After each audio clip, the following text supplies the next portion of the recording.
I'm dying to see what America's going to do to this. I'll use my favourite word again, clusterfuck, clusterfuck, clusterfuck, clusterfuck. It's a trap! It actually is a trap. It's a trap! The 9 most terrifying words in the English language are, I'm from the government and I'm here to help. To confuse the public about science, to confuse scientists about science. What? The question, how does one man assert power over another? Obedience is not enough. Power is inflicting pain and humiliation, otherwise you cannot be sure. Power is tearing human minds apart and putting them together again in new shapes of your own choosing. Power is not a means, it is an end. All competing pleasures we will destroy. If you want a vision of the future, imagine a boot stamping on a human face forever.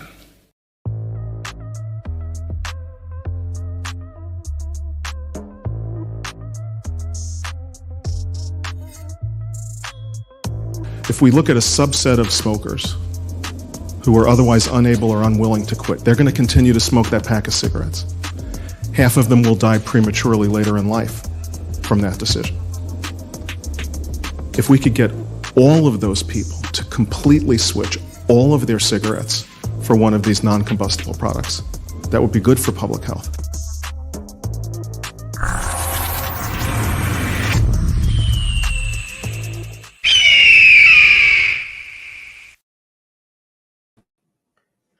Hola, ¿cómo estás? Hello and welcome. I'm busily over here giving a wrench to Peggy, so Peggy can have a wrench now. Got to make sure that everybody has a wrench. So now Peggy has a wrench now. So anyway, welcome and hello and to my fellow vapors and all that good stuff. It is Friday and we're doing our thing. We're doing the thing. But I hope everybody is having a good night. But it's entertaining. Kevin was in the back room and he said, "What is that new thing? What do you have that? That's our new vape candidate for president right there. That's the guy you need to vote for." And he has the same crowd as Kamala, the AI generated crowd. It's the same crowd. But anyway, let's go ahead. Kevin is indeed in the back room. So let me get the pointy Kevin intro out of the way.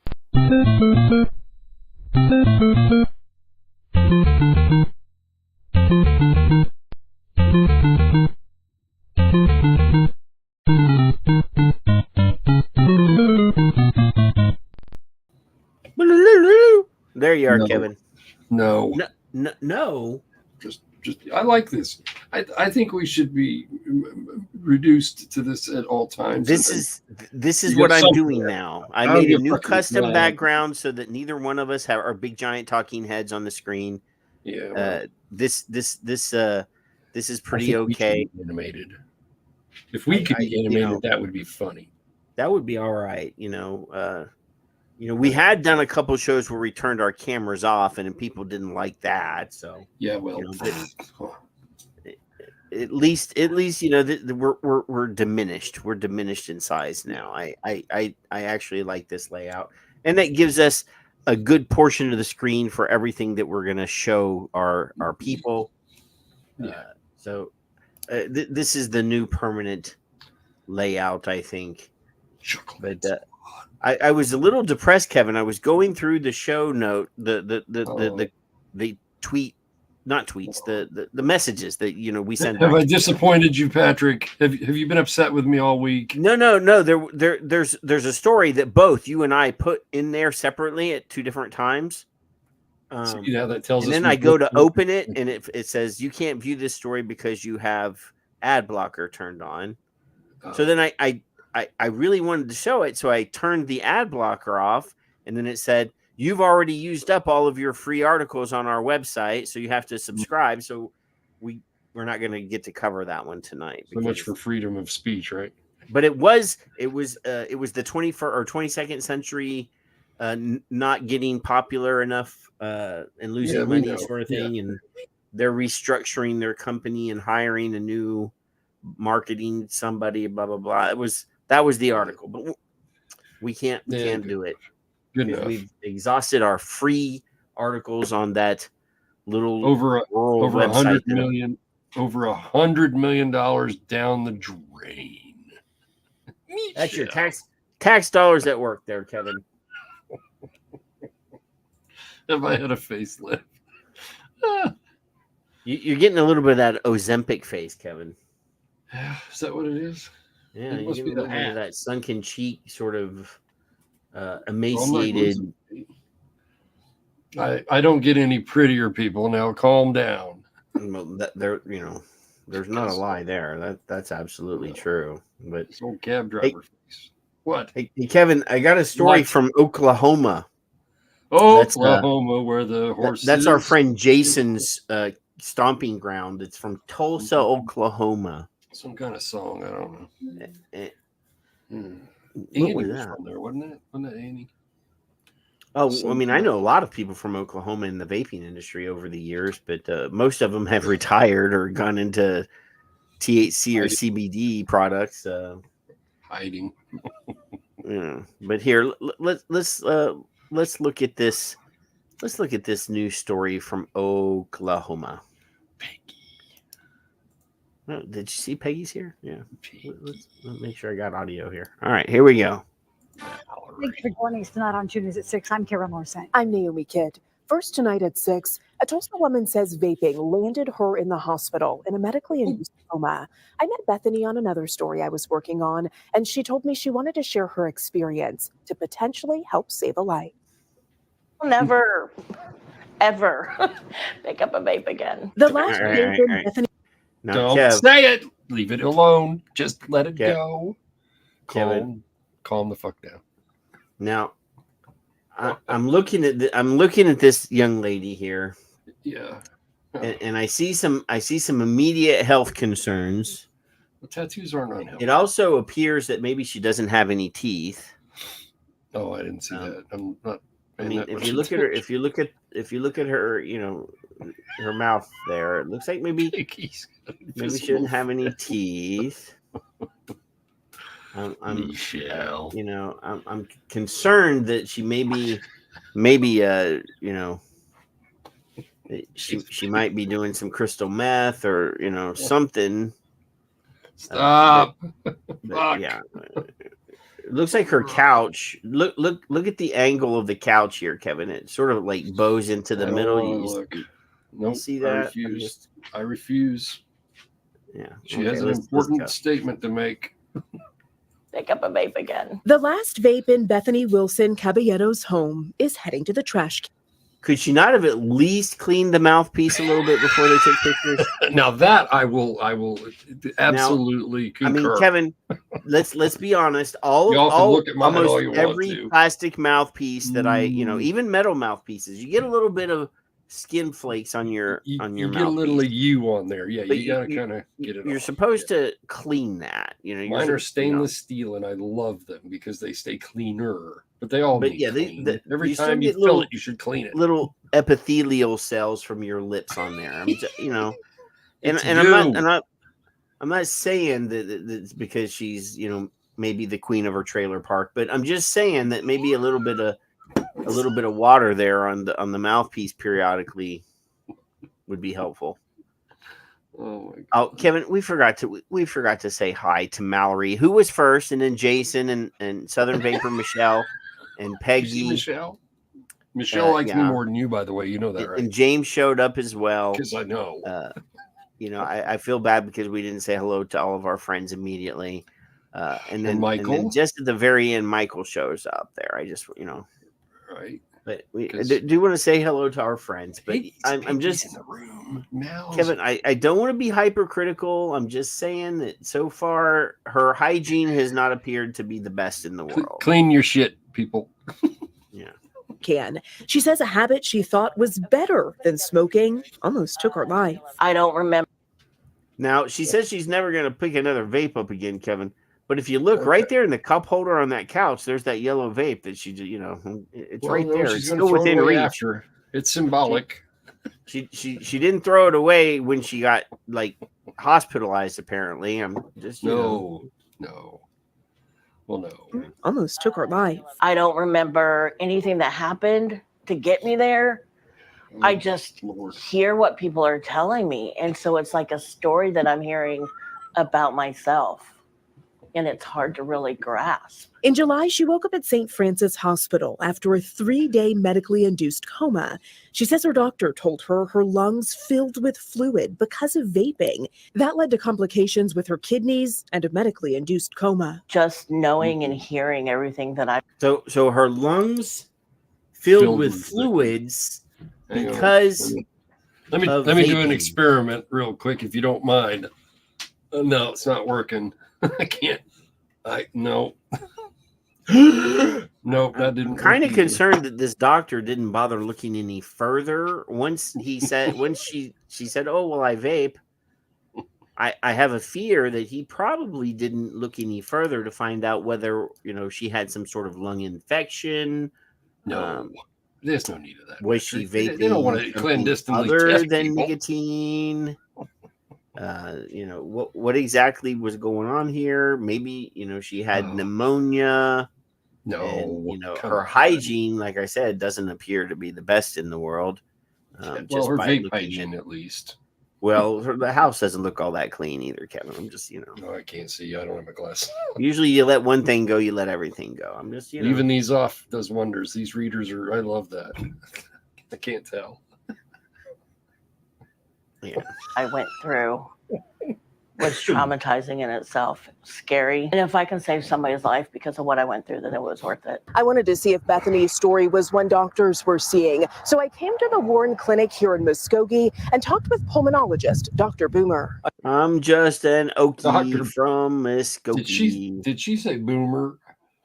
Dr. Boomer. I think there's an artificial confidence about vaping that allows people to do it without fully understanding the health risks. Dr. Mark Boomer says Yes, it's right now. That's right, Now, Patrick. Kevin, you and I don't understand what we're doing. I have a little story real quick, Kev. My grandpa, he was a big dude. He was a big man, 6'4". He's broad chested. He's a big dude.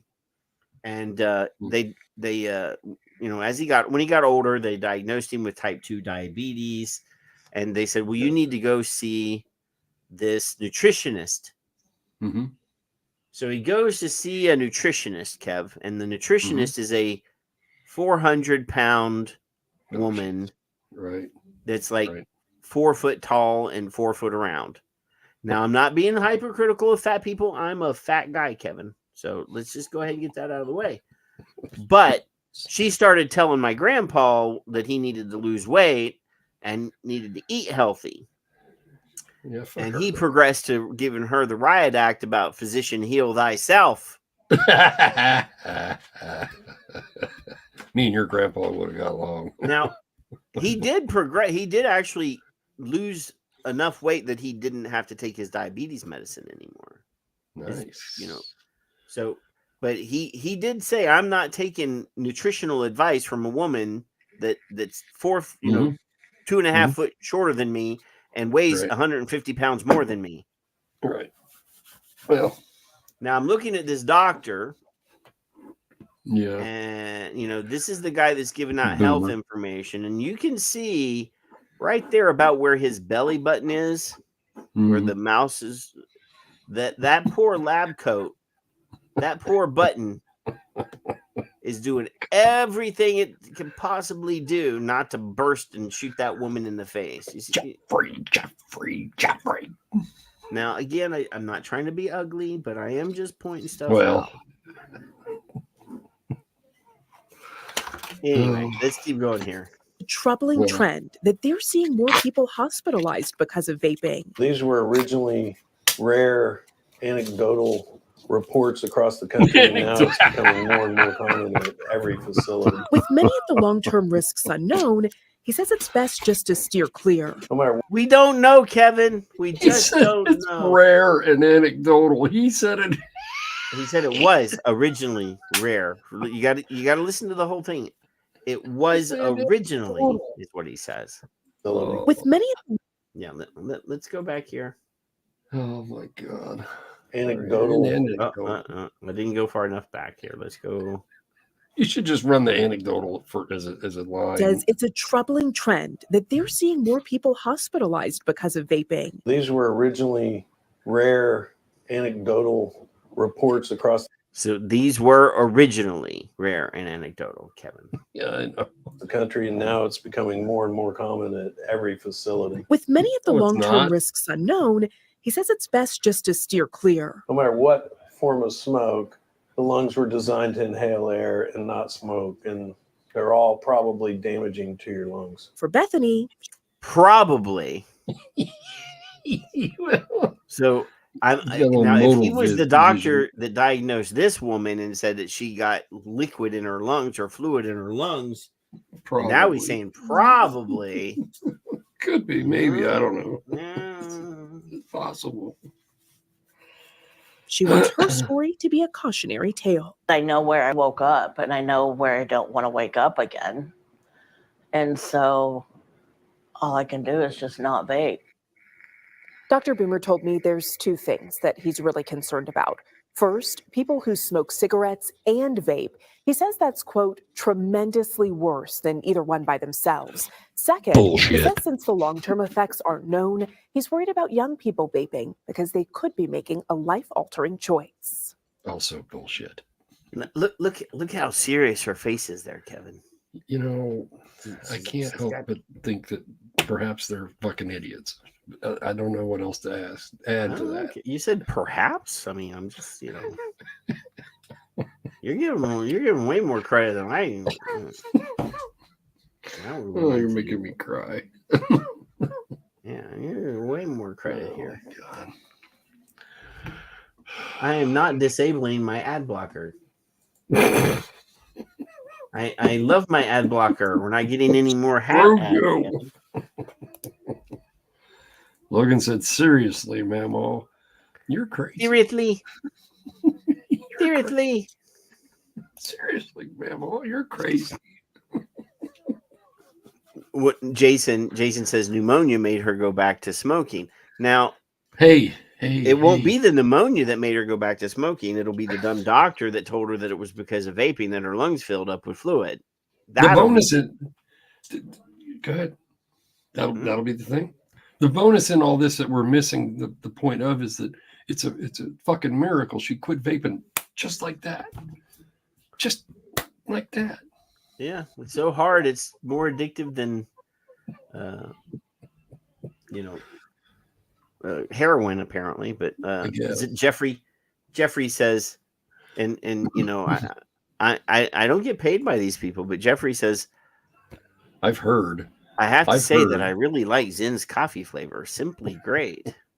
I wonder if Biggie's got Zyn. Does Biggie have Zyn? I would be interested, if Zyn wanted. I mean, I'll take PMI's money. I don't care. Now, I did see a tweet that I don't think is in the show notes, but there was a guy out there who was sharing on Twitter. No. What was it here? I think I got a reply here. Somewhere here, unless it got deleted because I accidentally maybe embarrassed the fella. Just before the show, by the way, I showed a picture of my grandson yelling at you on a photo. Yelling at me? Yeah, well, I'm sure that's what he was doing. I don't know. Did you see the TV guy thing yesterday? Today? I do have a screenshot of that, Kevin. So yeah, this is not a tweet of this. This is not included in the tweets of the week, Kevin. But I did want to share this because I'm ready. People are so anti big tobacco that they like to. They like to, So it says here: do you use Zyn or other nicotine pouches? Have you experienced any negative side effects? Is this a psyop because it's hurting big tobacco? She's got Zyn. Did you see that? I saw that. Yeah. If I had known that it was going to cause me so many health issues, I wouldn't have started. These nicotine pouches, such as Zyn, are starting to get really popular. But some users are now saying they regret ever starting to take them. It gives you a shot of dopamine, so you just feel a little energy. So he's sharing an anti-Zyn, and I guess nicotine pouches in general, TikTok video, and he says this is a psyop and it's hurting because it's hurting big tobacco. So he's saying that people are anti-Zyn now because big tobacco doesn't like Zyn. Well, I did have to reply. I was like, Zyn is a big tobacco product. Zyn is owned by Swedish Match, which is a subsidiary of Philip Morris International. Got no response, did you? Did you? Oh, there's the bar. Oh, I love it when I can see one of my memes going out into the Twitter sphere. But again, the guy is so anti big tobacco that he's sharing this video that says that it hurts big tobacco, but it doesn't, because Philip Morris International is the biggest of big tobacco and they own Zyn. Now, Michael Redford says, well, Reynolds fucking hates Zyn. Yes, but until they get their own or have their own. They're just a part of big tobacco. Yeah. And I guarantee you, within a short period of time, because I don't know who makes On, but I bet you it's Reynolds. They have a competing product. Of course, if you're in the marketplace, you hate your competitors. I mean, that's just, I'm sure maybe the guys at Zemo are not maybe the biggest supporters of Zyn because they're in the same marketplace and they're competing with each other. But this is Helix, so I don't know. Yeah, tobacco leaf free. Yeah, so I saw that and I figured I would give a pre tweet of the week from pre-tweet. Yeah, or X of the week. That's kind of a pre. That's just a little warm up. I just wanted to point that out. Yeah. But I do have this very disturbing story, Kevin. This is from Mississippi, where I went to high school, and I did spend some college time in Mississippi, at Hattiesburg, Mississippi. This says, former Mississippi councilman gets 6 years for selling vape products laced with Schedule I drugs. Huh. Jeez. And this guy was a councilman. This guy looks kind right of there. Right there. As soon as this is my thought process for tweeting, or Xing or whatever the fuck it is you call it now. When I see this and I see next time laced with and I almost died stories, did they get it from a senator? Who was it?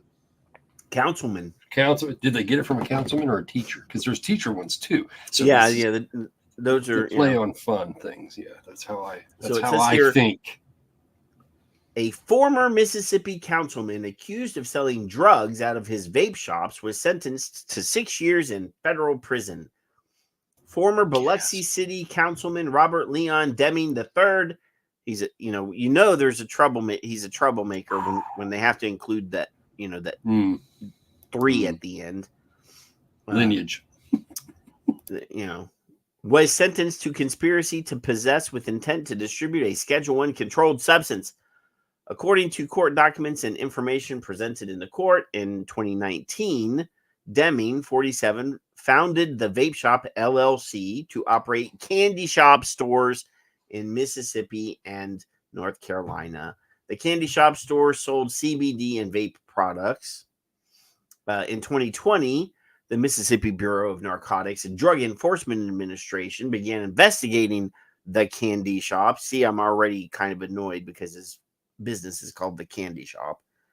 The investigation revealed that some of the vape products sold by candy shops in Mississippi contain Schedule I controlled substances and controlled substance analogs. I don't know what that means. In 2022, the DEA also received complaints that some of the products at the candy shop were making customers ill. During the investigation, law enforcement agents seized over $1.8 million in cash from Deming's residence and additional cash and controlled substances from his stores. Agents learned that Deming was aware that his vape additives did not contain CBD. Rather, they contained synthetic cannabinoids. This was evidenced by a group chats in which Deming's employees complained about how the additives were too strong and could hurt their customers. Despite this fact, Deming misbranded the additives as containing CBD. In addition, through the course of the investigation, agents were able to determine that in May of 2022, Deming sent an uncharged co-conspirator $2,200 to purchase 1 kilogram of 5F-AB pinaca, a Schedule 1 controlled substance for use in these candy shops vape additives. That at the time Deming sent the money, he knew that whatever this is, 5F-AB pinaca was a controlled substance. I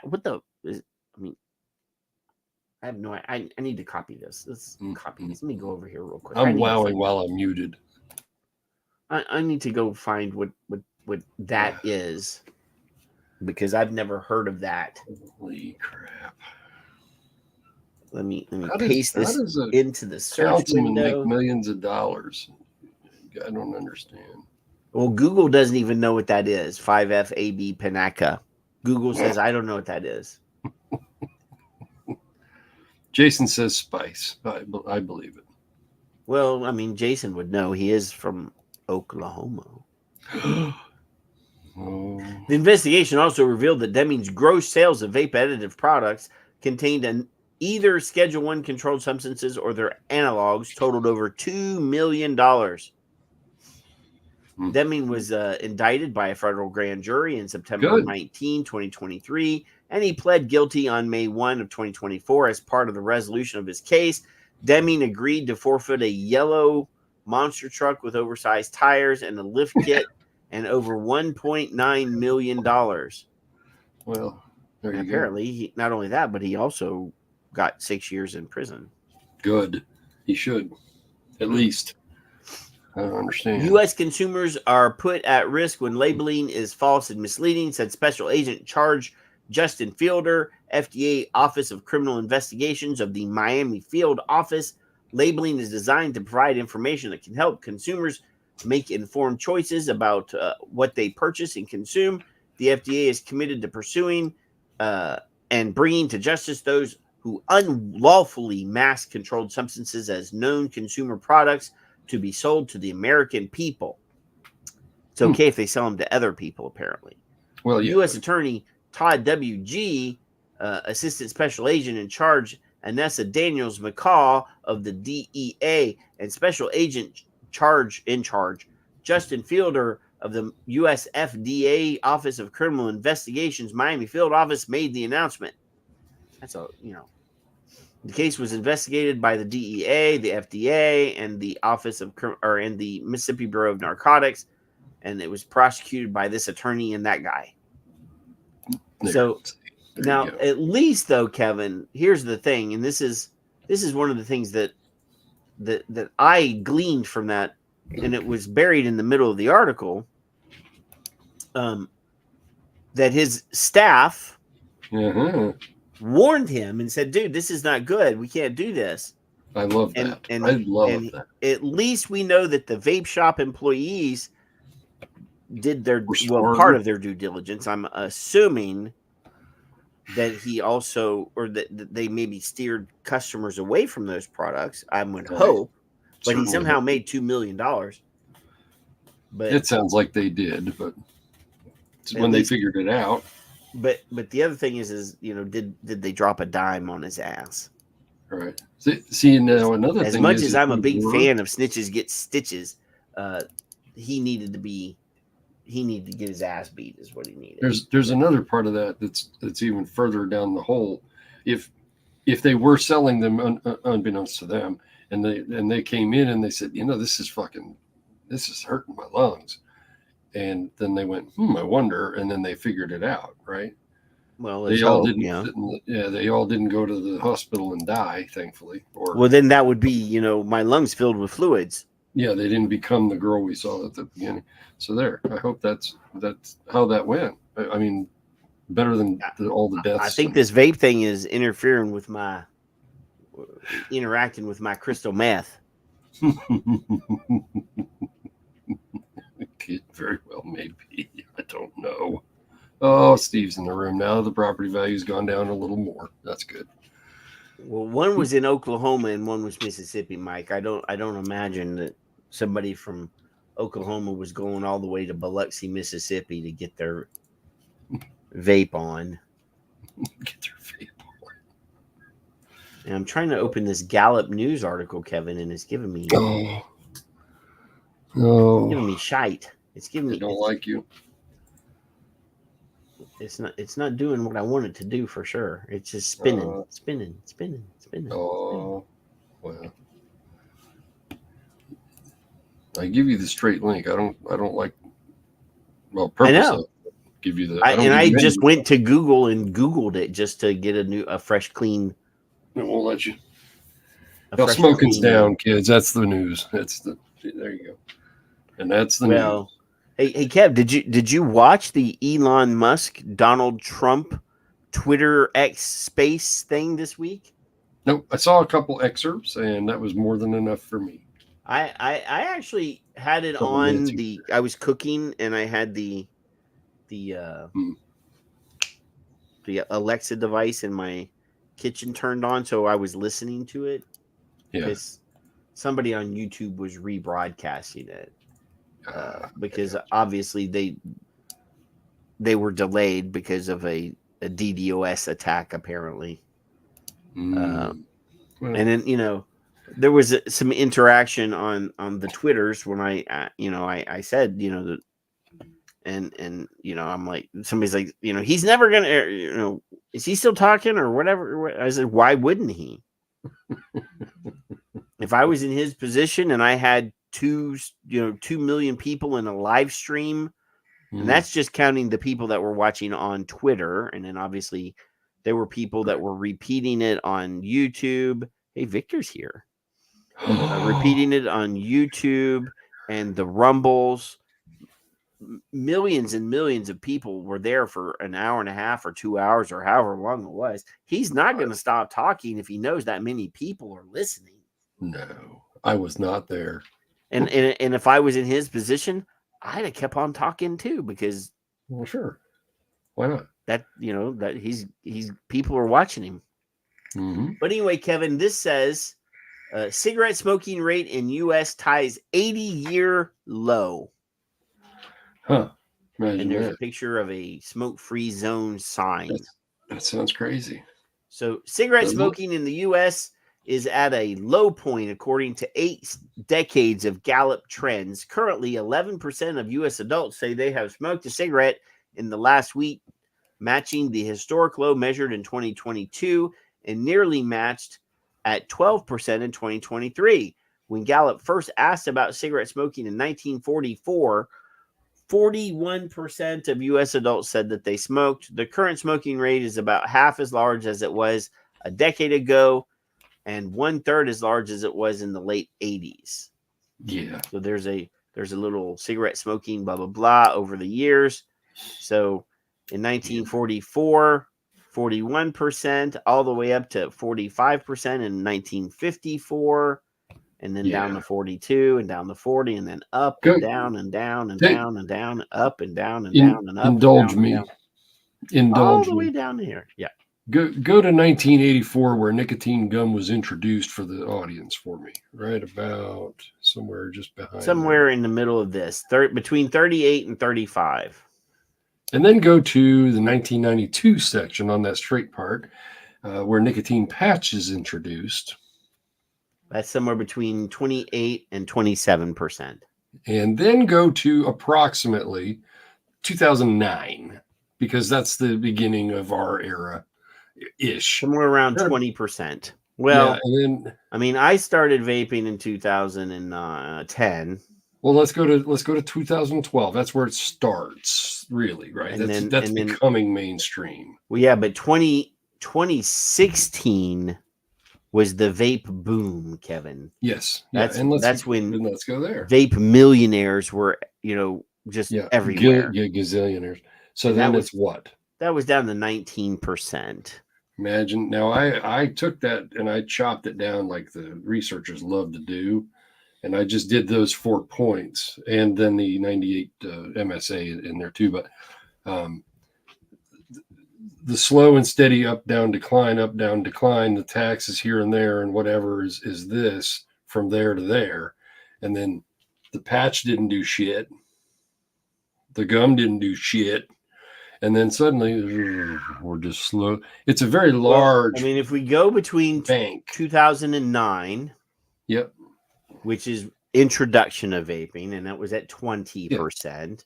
And then there was a slight improvement or increase, not an improvement, but an increase to 22% in 2011. And then way down here in 2013, 19%, a slight spike to 21%, then back down to 19%. And then in 2016, from 2016 during the vape boom, all the way down to 2019 during E-Valley and the beginning of the pandemic, 15%, then a slight increase to 16%. And then after the pandemic, when people were no longer locked in their houses anymore, down to 11%. It must be a coincidence then, I guess. Maybe it's not about vaping. The latest results are based on Gallup's annual consumption habits poll conducted between July 1st and the 21st. Between the initial measurements of smoking in 1944 and 1974, at least 4 in 10 adults said that they smoke cigarettes. Now, barely 1 in 10 do. I think that's a pretty good victory there. The major reason for the decline is that cigarette smoking has plummeted among young adults who typically had been the most likely the most likely group to smoke over the past 3 years. An average of 6% of adults under the age of 30 say they have smoked cigarettes in the past week, compared to 35% of young adults in 2001 through the 2003 surveys. Young adults are now less likely than other groups to smoke cigarettes, as 13% of those between the ages of 30 and 49, 18% of those 50 to 64, and 9% of those 65 and older say they smoke. The problem is, Kevin, those younger people can't afford to smoke. They're college kids. They're just starting their life. They just got out of college. They're eating ramen noodles and hot dogs to survive, because even that fancy degree they got, the best job they can get is a barista at Starbucks, which pays just above minimum wage. So all the good jobs are gone, Kevin, unless you work in healthcare. Yeah. Or Jason is a mortician. Everybody's got to do with a mortician at some point. Yeah. So, they have a clientele that will always be there. I get sick people and he gets dead people. But everybody else, you're screwed. Manufacturing jobs in the United States, they're gone. All those jobs that people in our age group, our parents had, long ago. Manufacturing jobs, they're gone. Luckily, the oil fields, we like oil. They're working. They're working. Like oil. Yeah. But the fracking is gone. That's a good chunk of the oil industry. They're pulling more oil out of the ground, but they're not. The stuff that's under the ground is what we're getting. We're not getting the stuff that's impregnated in the ground that we would get from fracking. So everybody's bragging that we're producing more oil in America now than ever before. But it's that liquid oil that we're pulling. All that other stuff we're leaving behind. So 2 generations from now, all that liquid oil is going to be gone. So we could have. That's not our problem. We could offset some of that by doing some fracking, but that's not allowed. So But Anyway, Smoking's down, Patrick. Can you imagine that? smoking is down, and That took longer. That report took longer than I thought it would. I was wrong. Mm-hmm. So it says here, younger adults more likely to smoke e-cigarettes. I already hate it. Yep. That's already been pointed out. Greg actually pointed it out to them, and they did not respond. Well, they're not gonna. Vaping is less common than cigarette smoking, with 7% of U.S. adults saying that they have smoked electronic cigarettes or vaped in the last week.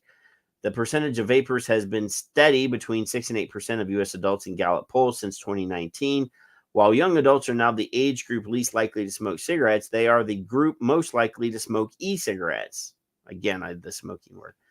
According to combined 2022 and 2024 data, 18% of adults aged 18 to 29 vape, with the percentage declining among older age groups, down 1% of those. Blah, blah, blah. So my my idea on this is they should stop. I mean, obviously, as people who vape, you and I are, we're the old breed now, Kevin. We're both in the same age group, Zippy.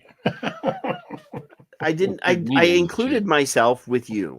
I just said we 52, 65. are the old breed now. But what I'm saying is that they should start including the statistics for people that use other nicotine products. They should, yeah. Instead of just vaping now, since we do have the Zemos and the Zyns. But they just started 2019. They just started the vape question. So they'll get to it in 2030 or so. Yeah. You'll be all right. So most Americans view cigarettes and e-cigarettes as very harmful. Now, that is actually something that I addressed on X this week, Kevin. Segue on a tweet. No, it's not. It's not time. It's not. This is just another pre X of the week tweet. Breaking news. It's definitely not a Vape Cats tweet of the week material. But I do want to show off some of my more of my AI art. Right. If I'm paying for it, I definitely need to show it. But so I created these two images, and I said this is how FDA, tobacco, Mayo Clinic, CDC, Roswell Park, Mike Bloomberg, the World Health Organization, Tobacco Free Kids, Truth Initiative want you to see nicotine. One moment it's a supernatural existential threat to public health, and there's a picture of a dude vaping with the devil whispering in his ear, and he's full of all these demons and worms coming out of his skin. And the next, it's a miracle that every person who smokes must use to quit. And over here, there's an angelic doctor watching a guy apply a nicotine patch to his arm. Well, that's just because Yeah, this is the reason why, over here in this article, it says that people view e-cigarettes and cigarettes as very harmful because misinformation from those groups that I tagged in that tweet. Yeah. They don't give us the rates of people who've quit with patches and gums. That stuns me. Because you and I already know it's only about 7%. I'm just saying. Yeah, So here's a chart. It says here, I love charts. 79% of people believe that cigarettes are very harmful. 18% say that cigarettes are somewhat harmful. There's a small percentage of 1% of people say not too harmful. And then down here, 1% believe that it's not harmful at all to smoke cigarettes. Then we look over here at chewing tobacco, which we know is significantly safer than cigarettes. Yes. 61%.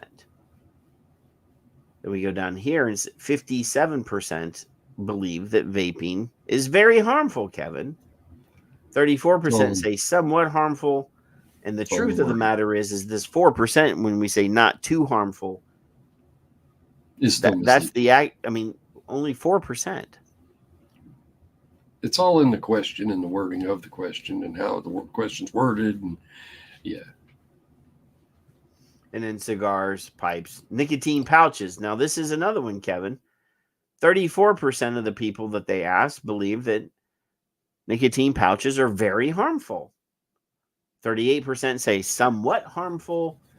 10% not too harmful. 7% not harmful at all. 11% let me I ask have no opinion. a hypothetical question would be, if they didn't see the word nicotine and they only knew that it was pouches, would that be different? Well, yeah, if you put those in with the patch, the gum, the lozenge, the pouch, how could that change? Hypothetical question for you kids. Just that's how you use your brain. And I bet we could put a poll out, and it would probably, if it's worded correctly, it would go, wow, those are safer. So there you go. So Kev, yeah, I'm holding up a Zemo mango can here, right? Yeah. So these are pouches. This has 3 milligrams of nicotine in it. Yeah. Or well, it says it's synthetic nicotine, tobacco-free nicotine, but still. Yeah. So either way. Now, this is nicotine powder, right, with flavoring in a pouch. Yep. Now, nicotine gum is nicotine with some, a carrier that turns into gum and flavors. Yeah. So, would you assume, just by knowing what is in both products, that this and nicotine gum would be on the same continuum of harm? Literally, yes. That's what I mean. If they worded this correctly and they just put patch, gum, pouch, if they use the word snus, people may or may not know what that is. I didn't years ago. Well, no, I mean, but snus generalizing, is a different beast completely. Snus Right. is actually tobacco, but it is a pasteurized tobacco product. It's not like chewing tobacco where you have to spit out your mouth fluids. You can swallow them safely, and it's okay. But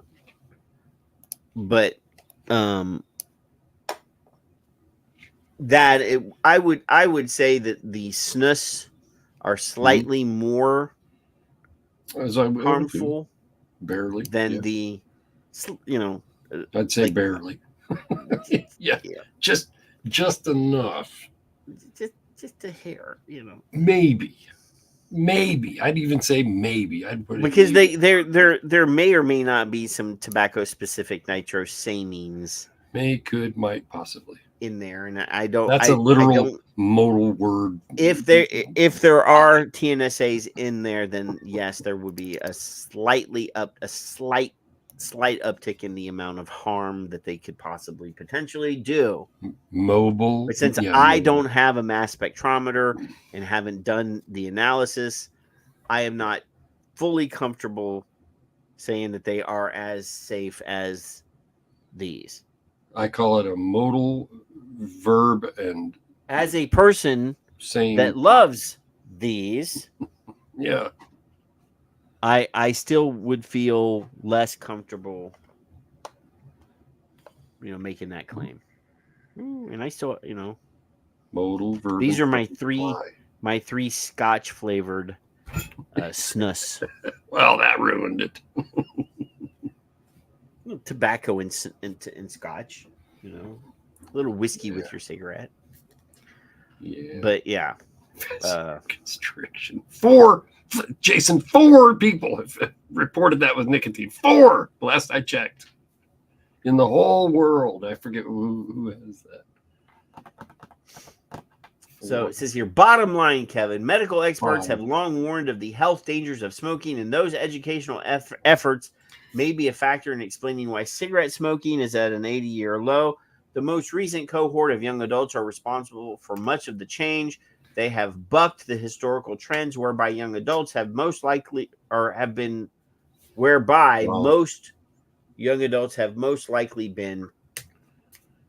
smokers. However, today's young adults may have substituted e-cigarettes for tobacco cigarettes, as roughly 3 times as many young adults vape as smoke cigarettes. Still, vaping rates among this group are lower than cigarette smoking rates of young adults in the past. However, U.S. adults vape, fewer U.S. adults vape than smoke cigarettes today, but if current age trends persist, meaning today's young adults continue to vape as they reach middle age, and today's children vape at high rates when they reach adulthood, vaping may soon surpass cigarette smoking as the more common activity. While vaping presents fewer health risks than tobacco smoking, public health officials would still prefer that U.S. adults not do either. I don't care what public health officials I don't care what they prefer. want. Fuck you and your preferences. So I don't understand how they don't understand this. What? Well, no, I'm just making fun of your. There's 2 factors in my opinion. Humble as it may or may not be to you. A, they raised the rate of purchase. That helped. I openly admit it. I don't like it because 18-year-olds should be able to choose, and for smoking. I'm not talking about anything else, just for cigarettes. Consumption of cigarettes is the age gate went higher, 1, in 2019, federally. And B, the people who are vaping, moms, grandmas, great-grandmas, parents, whatever, are saying, boy, this is better, and their kids are listening, right? Those who are parenting are doing that verbiage, and the kids are going, well, fuck, I better not smoke. And they've seen great grandma and probably grandma and maybe parents as well, surely have smoke related issues, if you will, and they don't like that, and they're like, yeah, fuck that, I'm not doing. I'll vape because you're vaping and you love it. Yeah, that's great. Okay, so it ain't because of public health and their educational bullshit. To me, and nobody's going to admit that, but that's my humble Kevin's opinion. Thank you for listening. Opinion, because you fuckers didn't want to listen when you told to quit smoking for all them years. Excuse me. Now, Kev, what is it? No, it's not. No, don't be so teasing me. No, you did just mention that they didn't mention quit rates of NRT. Yeah, but we do have a new study by Roswell Park's Comprehensive Cancer Center. Kevin, no, I heard it. Guess who it was funded by? Wait till you hear. It says daily use of e-cigarettes is linked to higher cigarette quit rates, according to Roswell Park research. So it says here, adults in the U.S. who use e-cigarettes daily and who smoke combustible cigarettes were more likely to quit smoking than those who smoked but used e-cigarettes less frequently. So the more you use the e-cigarette, the more prone you are to quit smoking, is what that says. Huh. So who'd have thunk it? Yeah. So if you're part-time vaping and part-time smoking, if you smoke more than you vape, you're less common to quit smoking. But if you vape more than you smoke, you're more common to quit smoking. Huh. So if you're struggling with your dual use, just need to push through with the vaping, and it will help you quit smoking. I'm gonna insert anecdotal momentary story. Fleabag lady. I'm not quite sure that I've seen her in a while. She was the one that told me I was an honorary Brit. And I would try. You have bad teeth? I would try the pudding. So the blood pudding, I guess. So yeah. She said I swear it was her, that she dual used for like 3 or 4 or 5 years. And then one day she just switched. That was it. And she was one of the ones that was like going forever dual use. Anyway, go ahead. Keep going. So now this is, anyway, our study shows that adults who smoke cigarettes and use newer e-cigarettes have higher cigarette quit rates than those who used e-cigarettes in the past. And this is the PhD. She's a professor of oncology, blah, blah, blah. Our findings are consistent with earlier evidence that sufficient nicotine replacement can be helpful for quitting smoking. Recent guidance from the Centers for Tobacco Products indicates the importance of switching completely away from combustible cigarettes for those who are using e-cigarettes. So, Kev, what? You were around at the time, but there was this period of time in vaping where everybody was reducing the nicotine and vaping higher volumes. Oh, I was around. Oh, yes. You were around then. Oh, Alan Beard did a blog on my survey about the results of the higher, what you started, what you ended with on my survey. Yeah. Right. So now I was criticized. Yeah. Because everybody, as was I. And other people were criticized. And Dr. Farsalinos was criticized because he was suggested that people increase their nicotine to reduce their exposure to the bad stuff. Mm-hmm. So if you vape more, you're using up more of the of your e-liquid.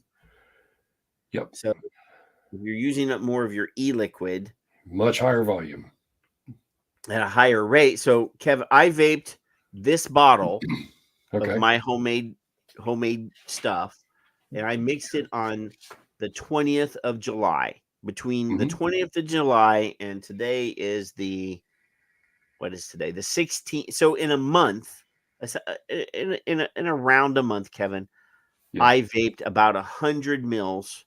And that's exactly where I'm at. Yep. About let me know when you're done. And Kevin, I've been using this little device, or I have a twin. I have two of these, and exclusively only this device for the past month. I haven't rebuilt anything. I haven't used any of my billet boxes. I haven't built an atomizer. I haven't used a K-Fun. I've only used this for a month. Yep. And I'm just as happy as I was before. Yep. Now, I vape 12 milligram, which is higher than most free-base nicotine that you can buy in the store, but way lower than the synthetic nicotine or the nicotine salts that are in most of the newer vapes. Right. Especially the disposables. Yeah. But if I use this as a basis, if I use this quote where she says that people who are using this newer e-cigarette, these newer e-cigarettes, the vast majority of them are disposables, Kevin. Right. And they're nicotine salts, and they're much higher levels of nicotine. So I don't prefer that myself. I don't like the way it feels to me. I prefer my 12 milligram freebase. But if it helps more people quit smoking, I can't shit on the disposables, Kev. No, you can't. I mean, even though you're China, every product this device that I'm holding in my hand, right, it was made in China. Right. Now the link for the kids in the class is from I did 2 surveys. This is the second because I learned a lot from the first, and I thought, ooh, I got to dig deeper. It wasn't as popular, and that's fine, but we got some good stuff out of it. Alan went through it, and he did that blog, and the argument I had and the chiding that I received. That was 9 years old, Kevin. Boy, did I love being chided. You guys chide me all you like. Nobody uses that anymore. I said, you fuckers who are selling this shit, you're selling $200 mods with 80 amps, and you're selling 5 times the liquid. That's what you're doing. Yeah, I know what you're doing. The vape shops and the e-liquid manufacturers loved. It just exploded. Well, yeah, but I'm only using 3. But you're doing 7 times the volume.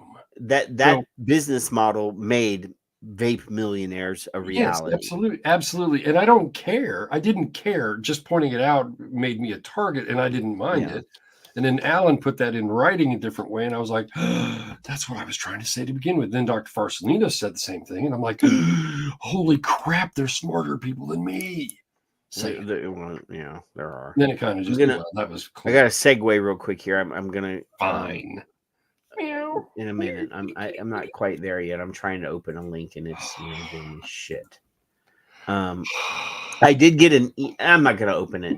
I did get an email from a distro that are friends of mine, Kevin, and yours. Okay. All right. I believe you.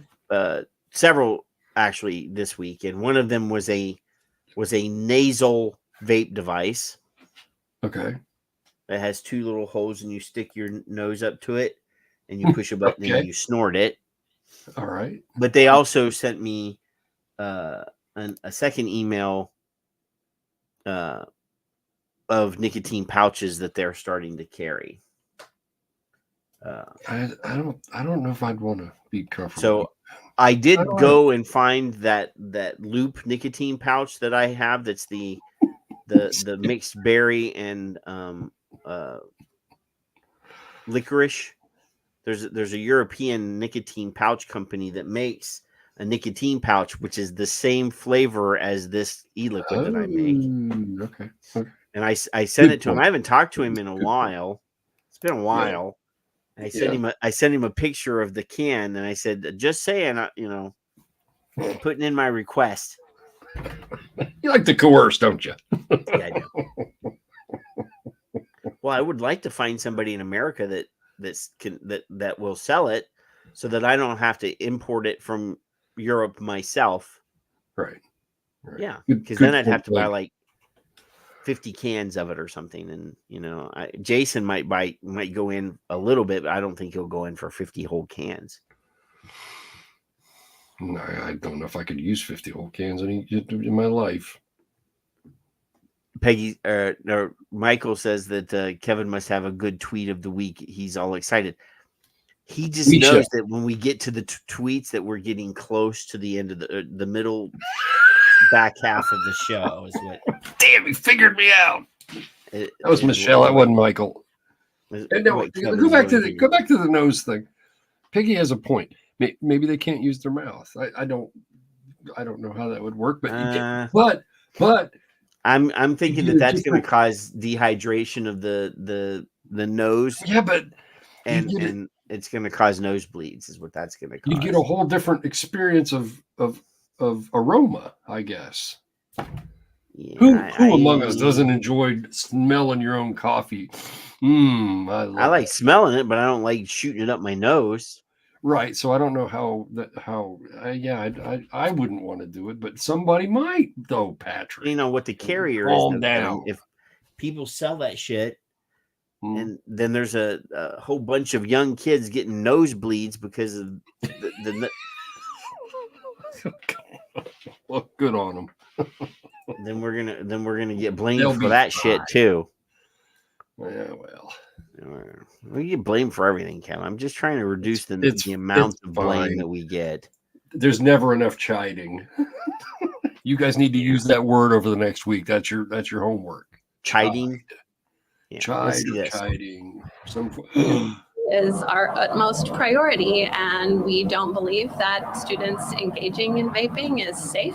Lincoln Unified School District cracking down on teens vaping this school year. Superintendent Kelly Daxter says they've installed sensors in bathrooms at Village Oaks High School and Lincoln High School to catch them in the act. They have a variety of means to detect vapor in the air, and then they alert an administrator when they're. I've seen this stock footage of this half of this kid's face since vaping a Juul like 8 billion times.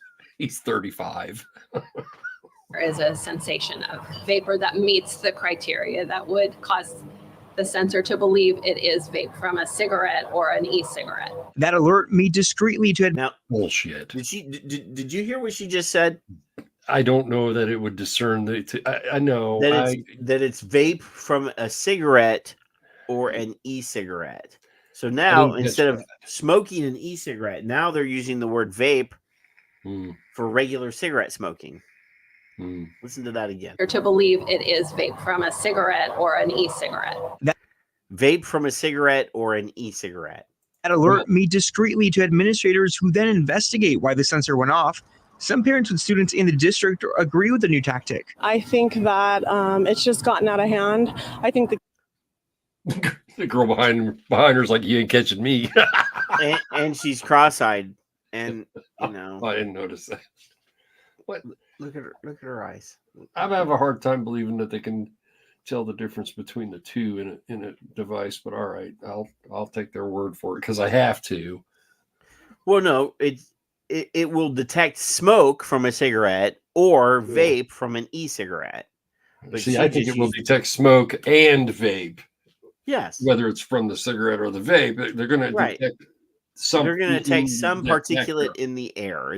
That's where you go. All it is. It's an air quality sensor. Oh my god. Anyway. Oh, Peggy says that they pay a lot of money for those installs. I've seen some of the government contract requests. Houston area schools paid $300,000 to install those sensors in a handful of schools. Not in every school. It was one of the independent school districts in the Houston area. Yeah, their pilot program, right? $300,000. I could do that for half. I could probably buy those units online and install them myself. Do it for significantly less than that. I got a ladder and some wire. Yeah.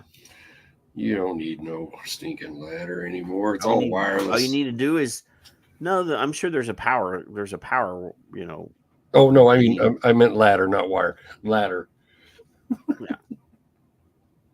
the kids here, they're not really too informed on what it can do to their body. I didn't think we really had to worry about much about cell phones or vapes back then. And I think now this is the time where we're going to have to be more concerned about it. But now, Patrick, I can't take any woman seriously that's got a booger on the side of her nose there, Kevin. The reason...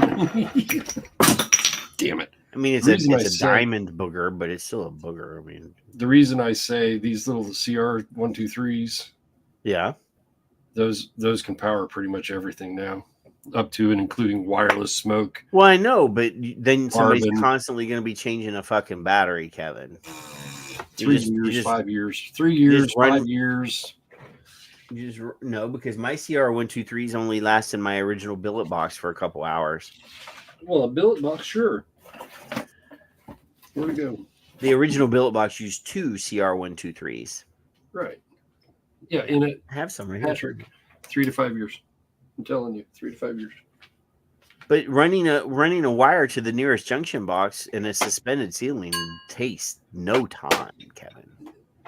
You've clearly never done that. Yes, I have. Have you? Yes. Have you wired security systems? I have not. I have deactivated security systems.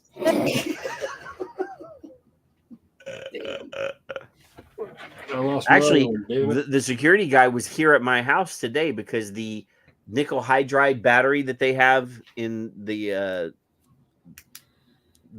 electronic wall that runs the battery. So the last 2 nights, the alarm would just randomly go off.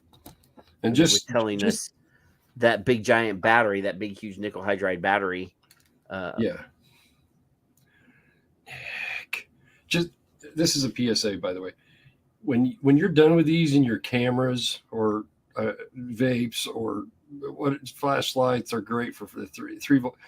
Tape them before you do anything. Nick is actually chatting in the X. That's what it's for. They don't need us. Now, do not just toss these in the trash. You will start a fire. Well, yeah, those are very delicate. Do not do that. Yeah. So, yeah, they told me that Nick Orlando is in the X, and they have the ability now to chat on X on live streams, and it's now showing up in the chat room. There you go. It's awesome. This is the first show that somebody's actually done that since they added that feature. Dang.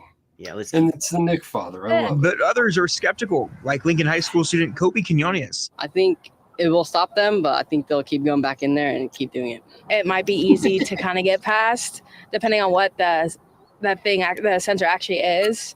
And especially if the kids know about it, they're not going to go in there and do it. Now the district expects. No, Kevin. Kids will be kids. So kids, I'm going to show you how to defeat the vape sensor. That's right. You take your vape and you stick it to your mouth and you do a toot, just like this. Just a quickie, like you do at home. And then you inhale. No, Mom, you that's hold my it in your sensei. lungs for a few seconds. And then you go, and it's gone. Technology lets Nick in the room. Michelle, you've done security. Just a quick toot like you do at grandma's. So she doesn't. No, I just took like a good 5-second hit. You don't even have to watch, Kev. I feel like I've never done it. Oh, it's a thing. We're teaching you how to vape. And it barely comes out. We've been doing it for years. It's called stealth vaping. Oh my God. Expects to keep these vape sensors installed in the bathrooms for the rest of the academic year. Then they're going to take that data, evaluate it, and see if they need to install it into more schools. Reporting in Stockton, I'm Andres Lai for KCRA 3 News. And the school district says that. So that's the California people. They're awfully confident. Trying on the kids. Yeah, they're awfully confident. We do have a story in the Rumble portion of the show later on about other shenanigans that are happening in California too. So Jason says that he stealth vapes on a plane. So what you have to do is have a backpack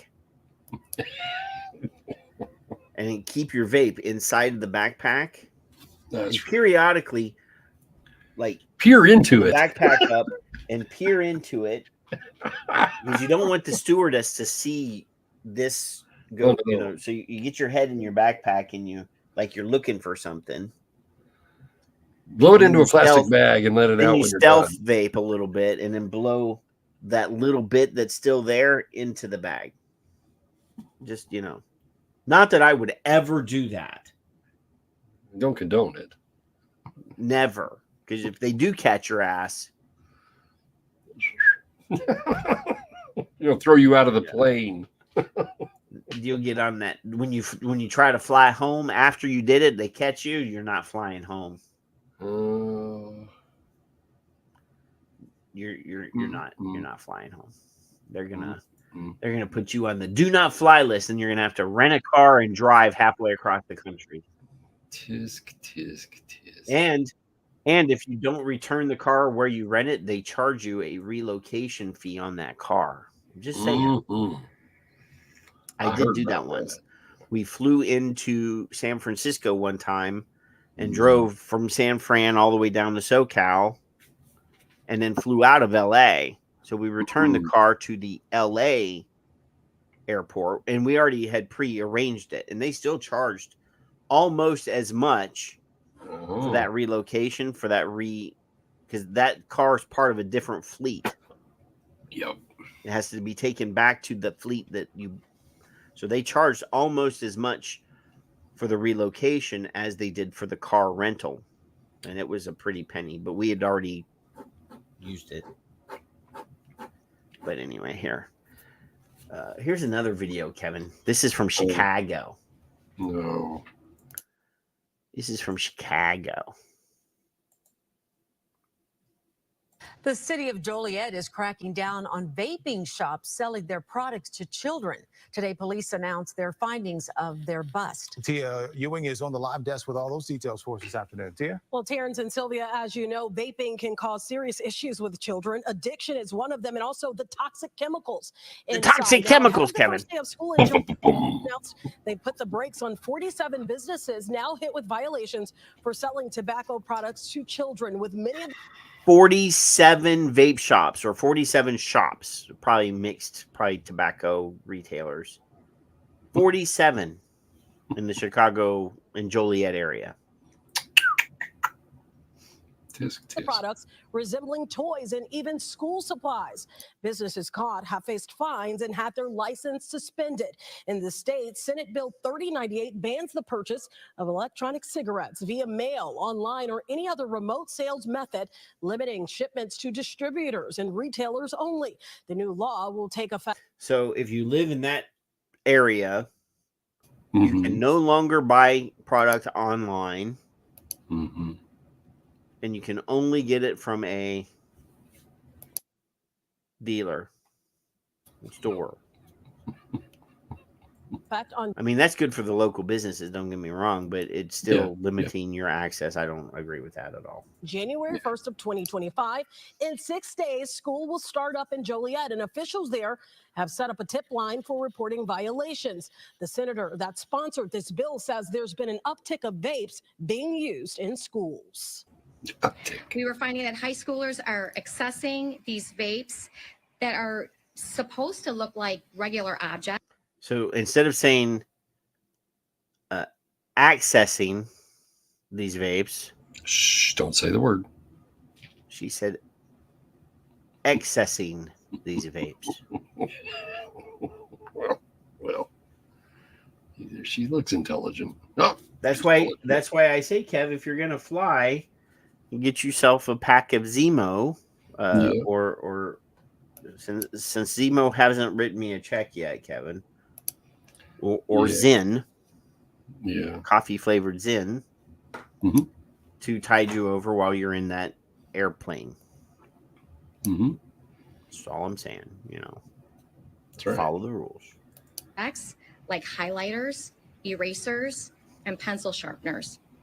So vapes that look like these school supplies. Let me be clear. We will not tolerate any business that disregards these laws. And this is not just an issue here in our We will state. not The tolerate. CDC report Pencil last year, sharpener. more than 2 million That's a new students one. used e-cigarettes. So More than 2 million, Kevin. Them freaking Utes. We should ban the Utes. Pencil sharpeners? I ain't heard that one yet. That's a good one. I like that. That's a new one. That is a new one. I haven't heard that one. I'm pretty either, impressed. I'm impressed. I like that. Yeah. They didn't say banana, cherry, whatever the fuck they usually say. So no, I actually, I'm a big fan of the Zemo guys. Our friend Jason hooked them up with my contact information. I really want to get in touch with them though, so that they can formulate a special Son of Liberty Radio Zemo of our mixed berry black licorice flavor. You allow them to use the logo, right? I would give them the logo for free if they would make that product and send it to me. 10 cents a can. You could live forever. I don't even want any money. I just want product. Damn. Look at that. Yeah. Just pay me in product. Kevin, I'm not doing this to make money. If I was doing this to make money, I'd do it better than what we're doing. Oh, okay. I mean, we are the greatest show in this time slot for sure. Well, yeah. Well, of course. Would we have the cutaway where you say something, then you start a whole new thing? That'd be fun, wouldn't it? No. But we're just doing this for fun. Yeah. I still need the raise, but go on. Here. Well, if I give you a quarter, that's a raise. Yeah. Here, let me show you this heartwarming story here, Kevin. You'll love this one. I'm ready. This has got a dog in it. Is the dog vaping? If the dog's vaping, I'm done. I'm done for the night. Parents and students across are preparing to head back to school. And we're doing Back a to series school of stories over the next few weeks, helping families get ready. Well, tonight we're highlighting a local school district getting creative in their fight.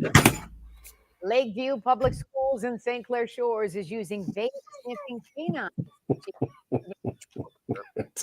Is that school enough? leaders about the impact they say the program Look at the already cute had dog, on though. students, parents, and the community. At Lakeview High School, the band is getting ready for the school year. Yeah. Now, when I was in the band, our flag girls were quite. Well, they didn't look like that. That's all I'm going to say. Be nice. They wore leotards and stuff. High school, the band is getting ready for the school year. Woo, that a boy. And so is Moose. Yes. Moose. Ooh, good boy. This is one Good more set boy. of eyes, ears, and a nose to arrive at some deterrence. Not your average golden retriever, but a member of security team Zebra I K9. can't imagine he's a Now- golden retriever if he's not gold, you dumbass. If I am I wrong?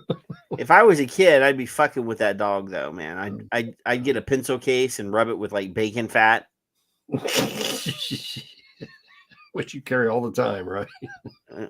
Well, I mean, at How home can when I it was be- a kid, there was Somebody my in the- mama saved all of the bacon fat and put it in a can beside the So stove. grandma did. So somebody tell me if I'm wrong. That is not a golden retriever. Please tell me I'm wrong. It is a black golden retriever. Okay, I'll accept that, but it's not a golden retriever. Golden assumes gold color. I would think black retriever would be the actual. But there's no such thing as a black retriever. But are they all golden retrievers? They are all golden, and then you stipulate That's with included. the All right. variation on color. All right. Yeah.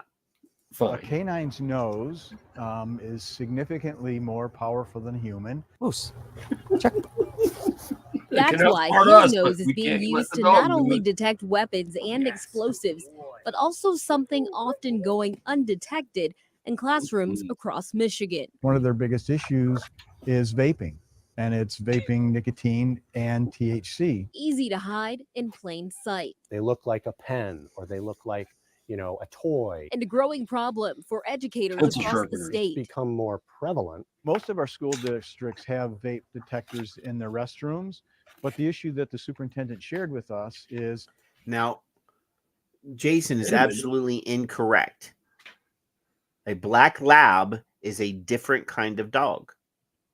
Well, a that's a retriever is not the same breed as a Labrador. Wait, just but he said they got vape detectors, but there's a problem. I can't wait to hear this one.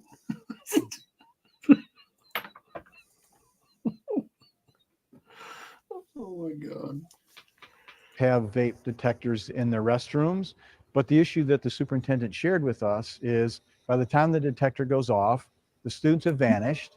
So then they have to go to film and they see a group looking out or walking out on the film, Okay. but then they don't know who has it. So now they're admitting They're still being outsmarted by fucking kids who have developing brains. Oh my God. Yeah. So but now they're admitting that they have cameras. Well, Do you hear him? Cameras. They have hallway cameras. I'll accept that. I don't like it, but that's what the world has come to. Well, it depends on where. They're admitting they're being outsmarted by brain-addled children. Well, multiple times. Kevin. What? I'm sure that when you were, less than 100 years old, that oh my God. Yes. Okay. So I'm doing some fact checking here behind the scenes, Kevin. All right. Either You're way, just gonna have to bear with me for a second. the superintendent has admitted that we're not smart enough, even with all the technology we're spending all this money on uselessly, Yeah. to catch these kids because they come out in groups. Yeah. So here I gotta show this. Okay. So Right. A golden retriever. Yeah. So this is a golden retriever here. All right. That it is a Scottish breed of retriever. It's and then over here Of any color, I guess you said. Yeah. Okay. All right. Yeah. I didn't know that. I didn't know. I don't know. And then here is the Labrador Retriever, and you'll see the bone structure in their face is different. Their body is slightly different. And these are called Labrador Retrievers because they are from the Labrador colony of Newfoundland. What? I bet they can outsmart vape detectors. That's why they're called Labrador. Labs are smart. They're very, very, very smart. And so are golden retrievers. Golden retrievers also have longer hair, have a different coat, and slightly different facial structure. Our lab stole the shoe right off my son while he was walking him, and I said, "How did you get outsmarted by the dog?" And then I thought, never mind. I don't want to know, because he took his shoe right off his foot. Yeah. So there you go. There, boys and girls. Meow. Cat's getting jealous. Continue with the being outsmarted. Yeah, let's continue here. Moose is like a mobile vape detector. The canine is mobile. The canine is everywhere the students are, walking right next to them. It can sniff their backpacks, their bodies, their lockers. A mobile detector superintendent Carl Paulson says is working. They've been at football games. They were at prom. Our data in both our middle school and high school has reductions in incidents. Now I gotta talk Is to this that correct? cameraman though. Why is it that he's like showing high school girls walking down the hallway, like where the butt is the center of attention? That's I twisted. don't like that I don't like they're searching people. I just don't. Not without a parent's permission. If you're gonna Unless do a metal detector at the door today, all right, that's fine. But not as long as it's not a full body scan. Yeah. leave these kids alone. Let them be. In general, Result of this, I don't know. But this is the new thing. Paulson says THC and nicotine vape incidents from the last school year at Lakeview Public Schools were down 15 to 20%. Most of our colleagues have seen it go up 15 or 20%. According to the CDC, more than 2 million or 10% of middle and high school students are using e-cigarettes, with Allegedly. many school leaders over the years sounding alarms over struggling to control it. We don't see it as an epidemic, but I want there to be zero. And the good news is, at least Get here, over yourself. their enforcement looks like this. So I would just get a tennis ball. Yeah, fill it with bacon and Fill it with some peanut butter or something, a little treat. They got those doggy treat balls that you put a treat inside and the dog will go get it. And when the cop's not looking, I'll just throw the ball. We would have outsmarted this dog for sure.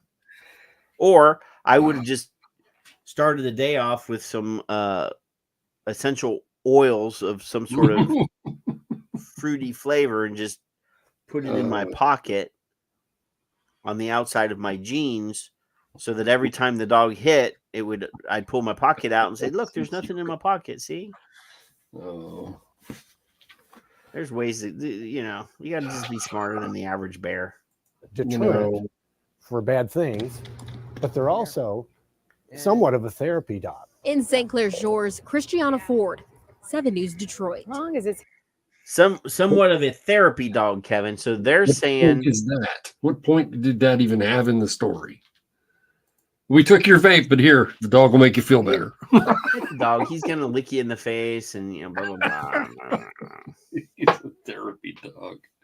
Oh, for Christ's sake! But what would be more important, having a therapy dog at school?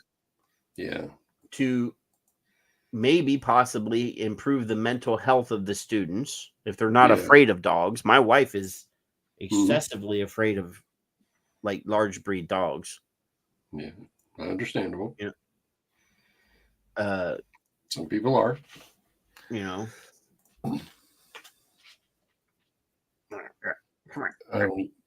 don't even.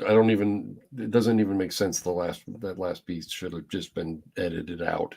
It made no sense. And I'm blaming you. You're blaming me. Don't blame me. Absolutely.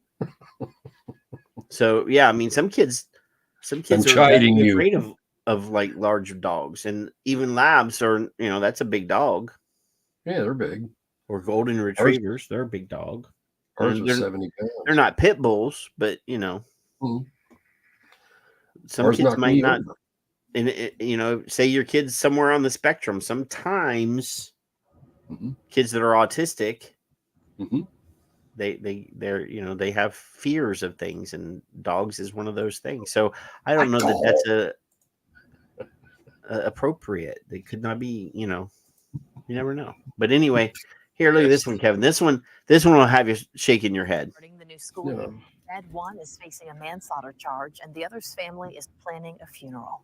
14-year-old Gavin Santos turned himself in Sunday after police say he shot and killed an 11-year-old, Viandre Hargrove, last Thursday. Fox 13 reports on what police say started the deadly argument. No argument is worth someone's life. But St. Petersburg police say an argument over a vape pen led to 11-year-old Viandre Hargrove's death Thursday. 14-year-old Gavin Santos Brown turned himself into police Sunday and is charged with voluntary manslaughter. So a 14-year-old and an 11-year-old were sleeping over at another kid's house. Son of a gun. So there's a lack of parenting there in general. That's just so. So A, I'd want to know, where did the gun come from? Yeah. And B, how did the 11-year-old get possession of a vape pen? And where are the parents? And where the fuck are the damn parents? Because all of those parents need to be arrested for child endangerment. This is something very tragic all around. Police say Hargrove and Santos Brown were at a friend's house on 11th Avenue South near Childs Park around 9:45 p.m. According to the arrest report, Hargrove and Santos Brown were sitting on the couch when that mutual friend tells police Santos Brown pulled out a gun. The report says the friend overheard the two of them talking about a vape pen that was stolen, quote, from the suspect by the victim unknowingly. He said somewhere along the lines, we're not allowed to have guns here. I need you to put it away. And he turned around when suddenly he heard the shot go off. Next thing he knew, Hargrove was shot and killed, and then Gavin fled on foot. Detective. So a 14-year-old just happened to be carrying a loaded handgun in his backpack. He somehow accidentally got possession of the 11-year-old's vape pen, and the 11-year-old wanted it back, and he shot the 11-year-old with a gun that he had in his backpack. But the story is it was over a vape. Well, yeah. Detectives are working to learn where the gun came from, but St. Pete PD says it's another tragic reminder to lock up your weapons. Now, is Nick Orlando still in the chat room? Maybe. Because, Nick, this story impacts Nick in two different ways, because Nick owns a vape shop, and Nick also does gun safety classes. Mm-hmm. Teaching, yes. So in Florida, how in the hell does a 14-year-old kid walk around with a loaded gun in his backpack? That's what I want. I mean, it's Florida. It's almost as bad as Oklahoma, but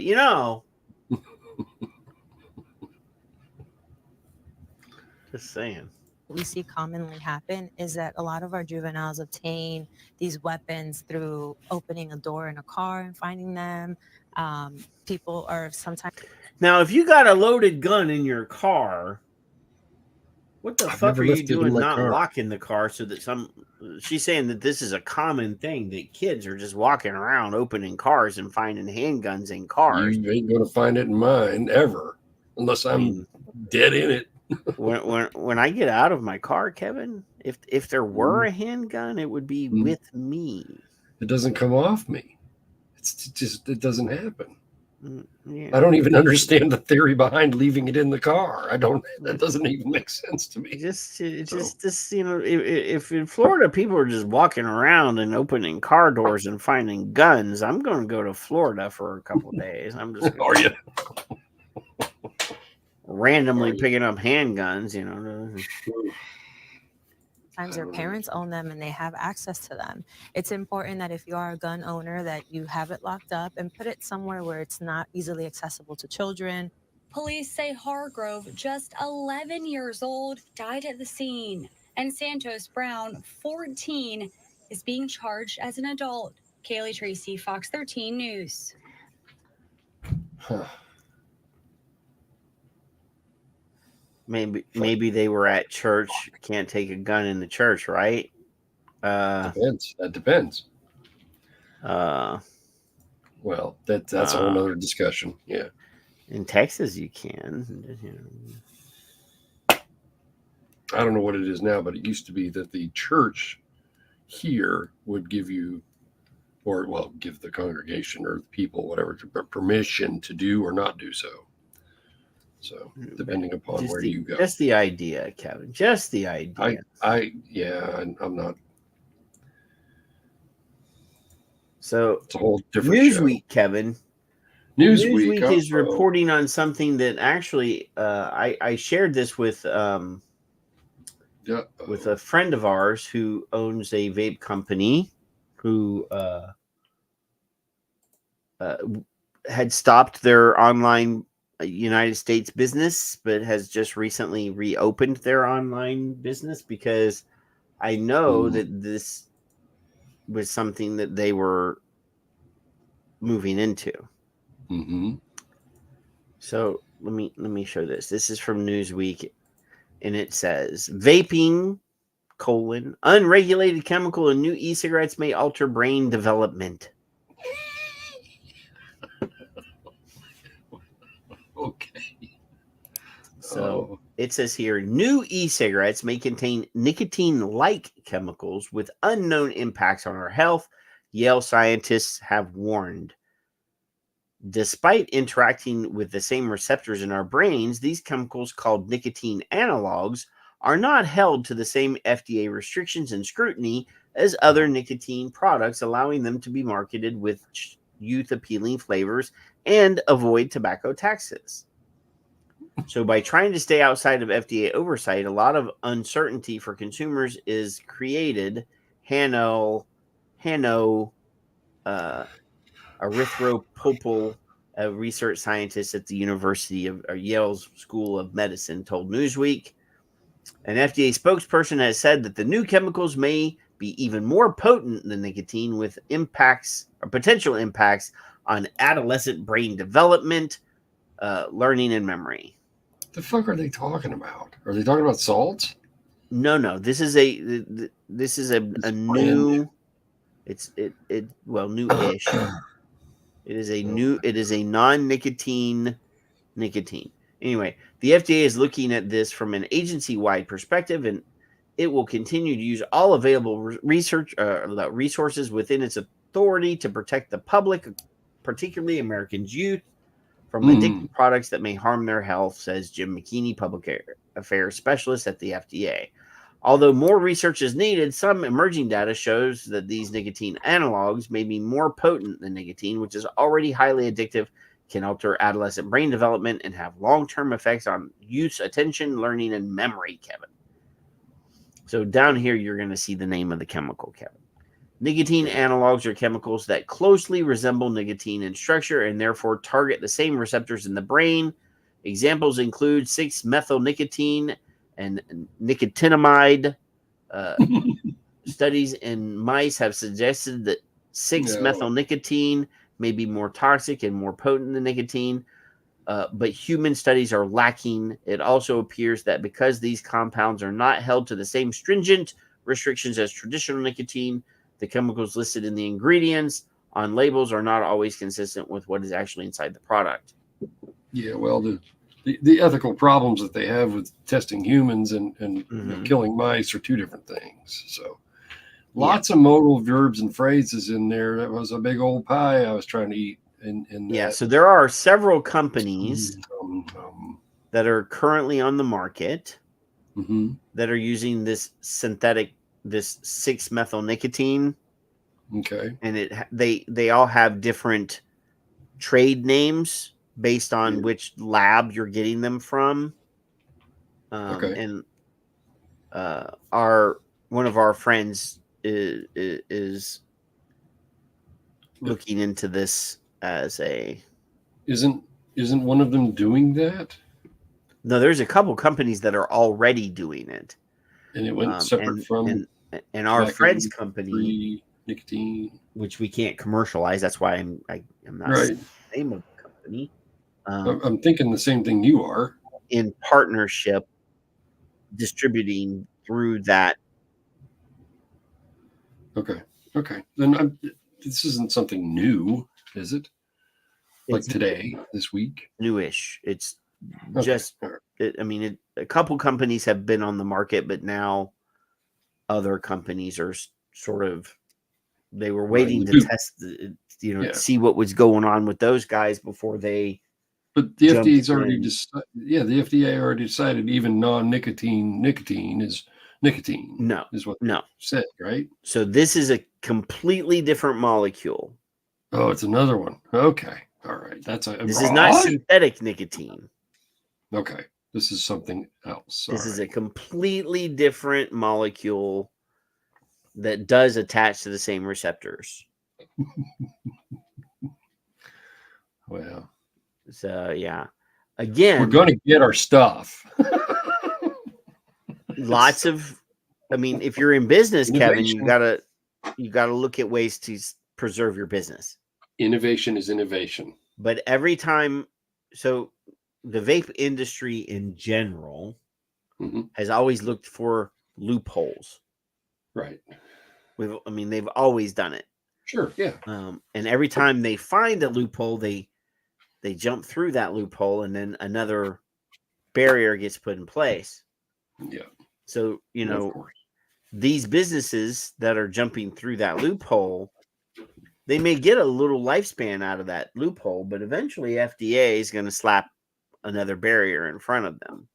Right. And now that it's out, that JAMA has done some research on the product. It's out into the world. So now all the regulators, their ears are perking up. Oh, really? Because, they don't really pay attention to the industry. They're behind. They've always been behind. Well, Brian's always looking at vape porn on the Twitters. You know that. So, basement. They say, oh, well, they did what? Okay, now we gotta resolve that. So they're chasing the rabbit, essentially. They're trying to catch up. They're 30 years behind. But I was aware that our friend. Okay. So again, I can't hydrate people. Hydrate. I can't link to it. I can't, because YouTube will slap us in the face if we do. Everybody, people in the chat room know, because I've seen them. They're saying but. And I said to our friend, it's just gonna do the same thing. It's gonna give them another talking point, regardless of whether or not it's actually does any of this bad stuff that it says. Right. It's just one more look at these guys over here. See what they did? We regulated them, so now they're sneaking over to another thing so that we can't regulate them, and then we're whack-a-mole. Yeah. So, I will buy a product just to test it myself and see if I enjoy it or not. I get that. And they do make it in, well, according to this, they tested the product what the spree bar that is available at 0, 12, 24, and 36. So we know that it's available. I like the 5 years. That's encouraging. But it gives us another 5 years before they figure it out.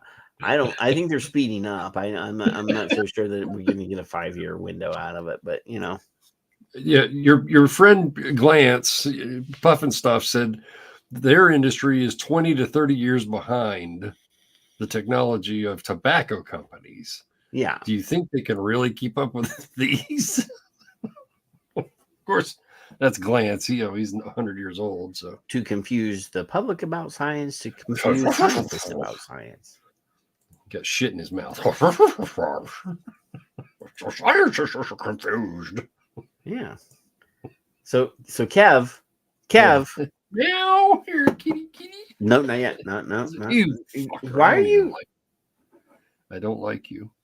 I will let you know. You know the question that I will ask you before. It's the same question. I know. Well, you say Kev. No, I say Kev all the time, though. I let you get away with that, by the way. Go ahead. Kev. You don't like Kev? I'm not fond of it. It's a term of endearment. It's a shortening of the name. It'd be Aw. like, hey, Pat. Everybody heard that. There you go. Yeah. Are you aware that there's a Zyndemic, Kev? Because are the kids hiding them too now? There's a Zyndemic. Exactly. Just for the moment, think about the Zyndemic should be a patchdemic. If these kids were trying to hide shit and they were that addicted to fucking nicotine, they'd have been swiping the fucking patches and gums all along. Gums, they could chew in class probably.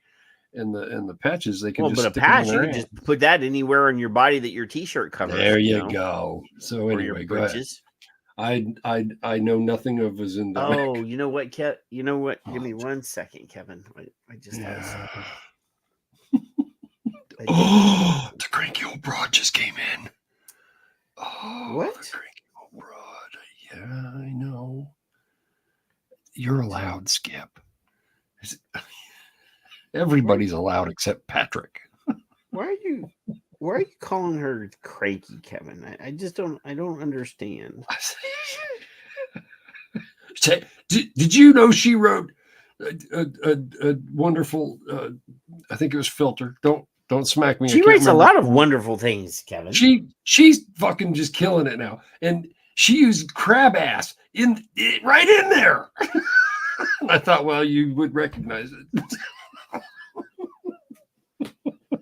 I need to interrupt where we're at right now in the story, though, Kevin. All right. Give me 1 second here. I gotta. And chide. I used chide, Skip. You'd be proud of me. Chiding. She said crab ass. Yeah, I love that. What are you doing? Well, I have to. Zyndemic. I have to open something in a new window.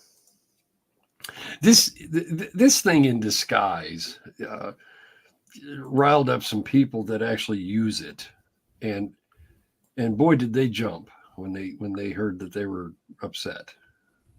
Oh yeah, the government's upset about Zyn, right? Oh well, yeah. And I enjoyed watching that because that's what we should have been doing the whole time. I don't understand, and I just thought it was great. Well, yeah. Did you read Skip's piece, the veteran piece? I did, but we didn't. I didn't put it in the notes for some reason. We may have to pull that one up. I get it. But Facebook is giving me a. Hey, Ash liked one of my tweets today. Just for the record. Oh yeah. Oh, she did it. She just did it. She put it in there. She got it. Now, I don't normally guffaw, Skip, when I'm reading any article of anybody's, and I kind of did. I enjoyed that. Try to use chide in the next one, would you? Chide? Being chided or chide. I don't care what the position would be, but yeah. So Kev, our friend Mark, we did receive proof of life. That's right. We did. He's alive. From our friend Kev. Yeah. Or Kev. Kevin brought it to my attention, I should say. There you go. That's fine. I don't care. Yeah. But we did get proof of life from our friend. Mark, this week that very quickly got disappeared off of the Oh, did it go away? But, yeah. But I just want everyone to know that our friend Mark is still alive and producing artful pictures and sharing them periodically on the Book of the Face, or on the X's, not the Book of the Faces. The Book of the Faces. Yeah. So since Skip showed up in the chat room just now, I did want to alert the world that Mark is still alive and has not been killed. I think, Skip, you should chide him for this. Who, me or Mark? You. Leave Mark alone. Leave Mark alone. Our friend. Give it all to him. Rip his ass. Grr. Twice. Oh, damn it. We missed one. Dang. Damn it. I like the one I see there in a minute ago. I like that the doggo was in the picture. That heart was, button. But anyway, there's a Zyndemic, Kevin. And this is how Southern California is handling the shortage of nicotine patches or gums, pouches. As the nicotine market continues to spawn gadgets and gizmos to help you puff, chew, or lick fruit-flavored nicotine, your local 7-Eleven or smoke shop may be stuffed with candy-colored products. Not on shelves lately, Zyn. They're smokeless, tobacco-free nicotine pouches that are sold in breath mint-shaped tins. No, they're not. Breath mints are shaped like Tic Tacs or squares, or they're in, little tin cans. Oh, almost spilled my drink. Zyn is in a circular snuff-shaped can. Anyway, tobacco giant Philip Morris International reports that they sold 1.2 billion cans last year. That's a lot. Megan Simpson, who manages LA Vape and Smoke Shop in Mar Vista, says her store has been 100% out of Zyns for weeks. Peggy says that she has some in her inventory. Just saying, Peggy has those in her store. So if you're in Florida, go check out Peggy's store.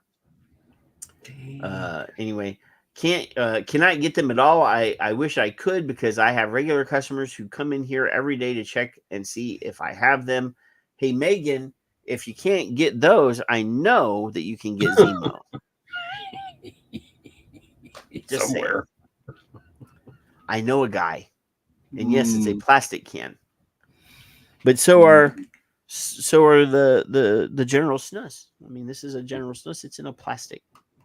This is plastic. Now the more pricey Islay whiskey snus, these are tin. But these ones are plastic. Just saying. And those who do. Yeah. But anyway, one possible reason for the shortage, Philip Morris International halted all official online sales of the product in June. That was after Washington, D.C. Attorney General began demanding information about Zyn's compliance with a local ban on flavored nicotine.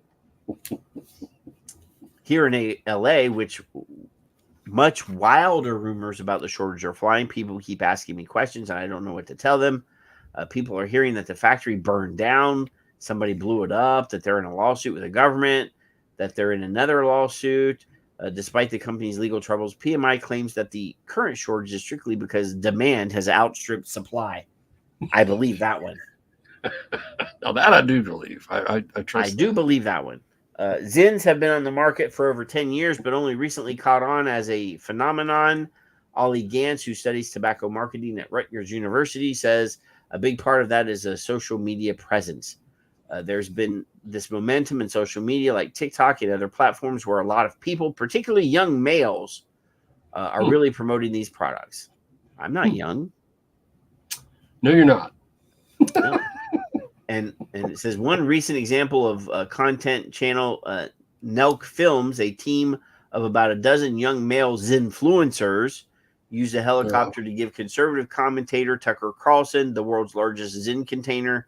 The video has almost 500 million views. I've seen that picture, actually. And we do have some comments on the X's later when we get to the X's of the week of Tucker Carlson talking about nicotine. More than one tweet, actually, of that same person. So, yeah. So, but the thing is Zyns have been around for a long time. Yeah. I'm not going to read the rest of this, Kevin. They are building a multi-billion-dollar facility. Yeah. I'll ask you again, just for anybody that didn't hear a couple weeks ago. Are those authorized by the FDA? No.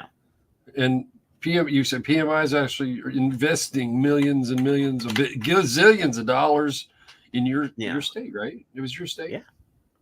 Huh? No, they're going to Colorado. Okay. Well, Jason's over there somewhere. To build a plant. He's in Oklahoma. For some semantics. They're building a plant to produce something that isn't approved by the FDA to relieve their supply and demand issue that they have, their business problem. And they're going forward with that. Boy, that's awful ballsy, isn't it? They must know stuff because they're going to fuck you. We're doing it anyway. Yeah. Jason says that he's a Zemo evangelist and I'm a Zemo enthusiast.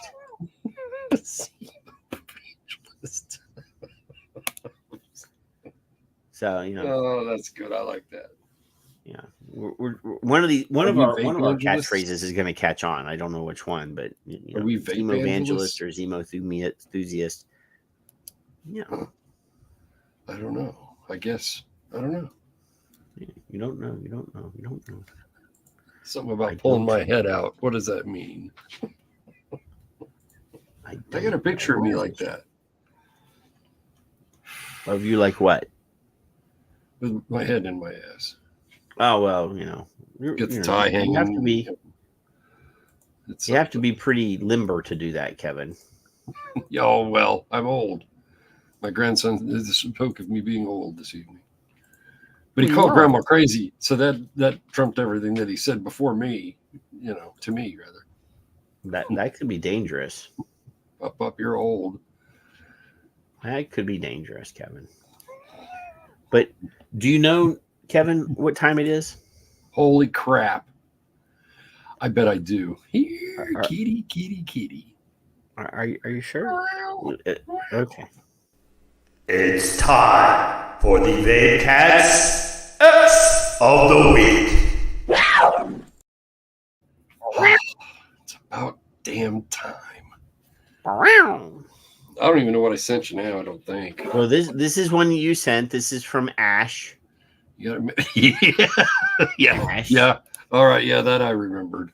There's something else. Anyway, on June 21st, the FDA approved the first non-tobacco flavored vapes, including Enjoy's menthol products. This is a key milestone for the vaping industry and is expected to have a major impact on global reduced risk products market. Yeah, I asked them, do you know what you tweeted? And I don't think they do. Do you understand what you just tweeted? I don't think they do. Because this seems rather positive, Kevin. And Ash is not known for being very positive. Well, 56 years in their industry, and they've not figured it out how to help people who are smokers. So 56 years in time. That's 56 years. That's as old as me. Age. Evan, you were 10. Ash and I are the same age. We are and they're still around. They haven't figured it out yet. So Smoke Vape Utah says FDA threw us a crumb. Thank God it's menthol produced by Big Tobacco. We can't allow any of those pesky small and middle-sized vape manufacturing companies flavor approvals. And Redfern, the evidence is clear. If you're a smoker, you can substantially reduce the risk of your health by switching completely to e-cigarettes and continuing to use them, blah, blah, blah, blah, blah. Sarah Jackson. And then there's your friend, your very best friend. Oh, good Lord. What does he say?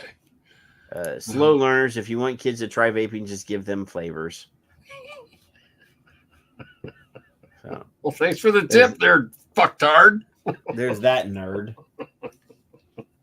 And then you sent this one. Today, FDA and U.S. Treasury announced a proposed rule that would require tracking numbers for imports of e-cigarette products. It would result in a more effective and efficient process of reviewing admissibility of ENDS comments. So you have until October 15th to go to regulations.gov, the Federal Registrar's website, to leave a comment on whether or not you think that the manufacturers of tobacco products should be required to give all tracking data to them. So, Patrick, I'm confused. Now, I ain't the smartest chucklehead of the two of us. I'm challenged. That's true. Could you explain to me and anybody else who may also have challenges that the FDA is proposing that they're going to tell the black market that they need to put tracking numbers so they can track their black market shit? Is that what they're? Is that what I'm reading into this? That is yeah. Okay, that is essentially what this. I want my merit. Yeah, these companies in China that are selling illegal products in America are going to provide the tracking numbers for the illegal products that they're sending into the country. Yeah, that's going to work. They've lost their ever-loving minds. I didn't say it. You thought I was going to say it, didn't you? They've lost their ever-loving minds. Brian has officially smoking the crack. He's down in mom's basement.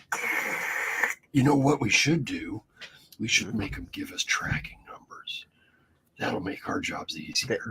They'll fall right for that. Holy Jesus Christ. I can't believe, and this is my tweet of the week. The FDA, our FDA, has this brilliant fucking. This is the rocket scientists that work at FDA. I don't understand. This is why we are where we are, people. So just so you know, that's our FDA. No, that's not even out of the country. I'd expect this from Tahir or someone. That's where I thought it might come. No, Big Bry over there at the. Well, Tahir does work for Vital Strategies and Bloomberg, and they may have government contracts with Bloomberg and they may have made that suggestion. We can't rule that out. This hurt my eyes. That's all. Now this week, Kevin, I have 2 tweets from Yale. All right, not Yale University, but YAEL. Oh. So he saw the same thing that we saw. I like him. From the Gallup polls. Yeah. Oh, he did it. Tweeted, great news. All anti-tobacco groups can now disband, and we can treat nicotine as an ordinary drug because 11% usage. That chart looks different. Did he make the left side higher? No. Okay. All right. It was 40-something percent in 1944. Maybe it's just, and then went up and down, up and down, up and down, down, and 11%. This is a screen cap from the Gallup poll that we just showed. Okay, all right. Squared off, it makes it look a lot different. And then, That's good. Then he retweeted, or no, he didn't retweet, but he did tweet a clip from Tucker Carlson. There we go. And we'll play a little bit of the Tucker clip. You should invite him on. I can't hear anything. You can't hear nothing, huh? Is that what you said? I don't hear squat. Don't make me chide you. It's one of those things that sometimes we lose audio from shared tabs. Now, let me know if you hear Tucker now. On to the next story. The next story. I do. The Australian government's new law that will require a prescription to buy nicotine products. And we were treated to a 15-minute lecture on ABC, whatever the hell that is, about how nicotine is dangerous and we need to keep it out of the hands of Australians. And I'm like, wait a second. Nicotine, first of all, is not dangerous. That's not true. It's factually incorrect. You know nothing about the science, A. B, compared to what? Compared to what? Oh, we have this new synthetic opioid that's killing people. The government not too concerned. What they're really concerned about is that people might be using nicotine, which, by the way, has the byproduct of raising testosterone levels and making people a little harder to command. That's a massive threat. Oh, I've never heard it put that way. Oh, you incorrigible bastards and bastardettes. Let's play that again. Yeah, back at just right now. He's in Australia giving this speech. This is at the Hyatt Hotel in Canberra. I hope Bruni was there. People might be using nicotine, which, by the way, has the byproduct of raising testosterone levels and making people a little harder to command. That's a massive threat.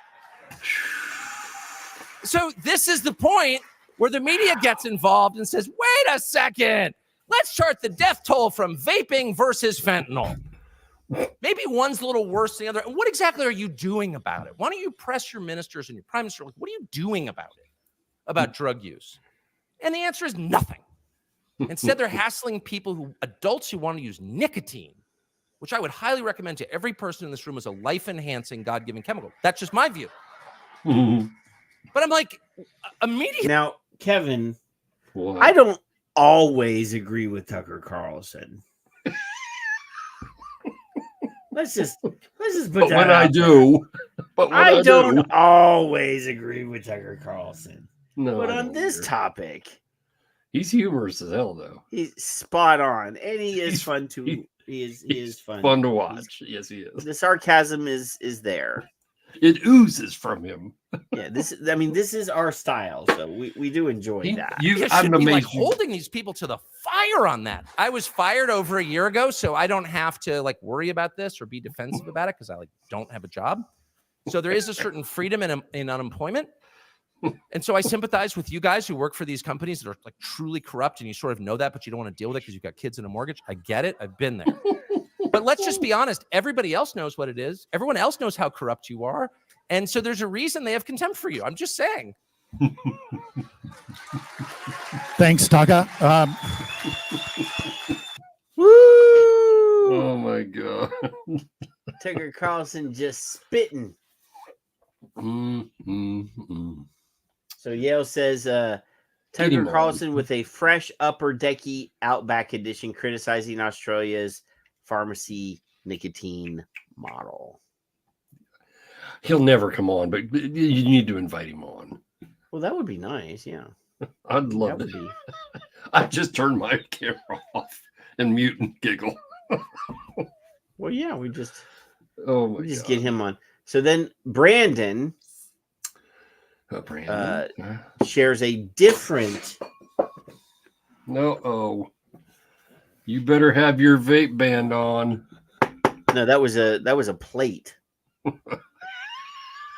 There was nothing in it. It was just a plate. No, he's falling not. off of the ice chest, or the freezer, not the ice chest. You incorrigible vapors. Yeah. So Brandon, let's go, Brandon. No. Now I know for a fact that I'm gonna lose sound from this, so I'm gonna go ahead and redo it. I'm going to redo it just so we can hear him without having any problems. Says Brandon says, ask yourself why they oppose nicotine tobacco use, but they are fine with marijuana. Yeah. Okay. Marijuana, Kevin. I'm ready. All right. Why they're against nicotine. That's why Walls raised the taxes on nicotine pouches. There's no evidence, by the way, that nicotine is a carcinogen. It's not. It's all a lie. And what they hate about nicotine is it raises testosterone levels. They even suppress that fact. That's a fact on Google. Google nicotine and testosterone and see how many results it takes you to get to the core truth, which is, yes, nicotine use raises testosterone levels. Man, it is way, way down. And that's not an accident. They're afraid of testosterone. 100%. That's like completely right. Did you see him sneak it? Yeah, they don't want you sitting on your porch consuming nicotine and thinking about what they're doing to you. That's what it is. There, he's sliding in a Zyn right there. That's right. Yeah, I don't have really any opinion of him. I think he's fun to watch. Yeah, he is hilarious at times. He's a little out there on occasion, but he's hyped, and it's constant. I don't think it's an act; it's just who he is, and I like that. So our very good friend Kevin, Sheila Vicaria, PhD. You keep alluding to the fact that you have a friend. Go ahead. I can't. Well, she follows me, Anyway, this is true. Yes. And a menthol ban will now make black people who sell/buy loosies at Target, Target for lethal law enforcement. Never forget Eric Garner. We need a public health approach, one that involves free access to nicotine substitution and replacement products options, including e-cigarettes. So if you're not already following my harm reduction, you should be following. Yes, you should. My harm reduction. You should. Saying. You should. It's a strong suggestion. Peg's testosterone's not proper. She's a little concerned. Well, I'm hoping that her, but so for the final Vape Cats X of the week, Kevin. Kitty. I saw this guy, and again, I know that it's going to tell me that audio is going to be a problem, but let's see. So this says evidence that nicotine is a powerful deterrent for COVID. Oh shit! Alzheimer's, Parkinson's, autism, HIV, and other diseases. Dr. Brian Ardis explains. So we're gonna pause this. Now you let me know if you hear. Sound. Oh wait! Stop! Before you do this, I recognize either this or similar video, and I'm told that there may be some quackery going on with the guy. I don't know for sure. Yes, there are people. Right.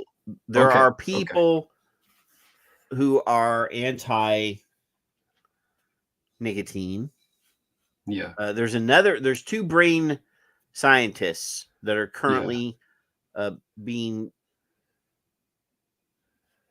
I don't know what the word you want to, amplified on social media.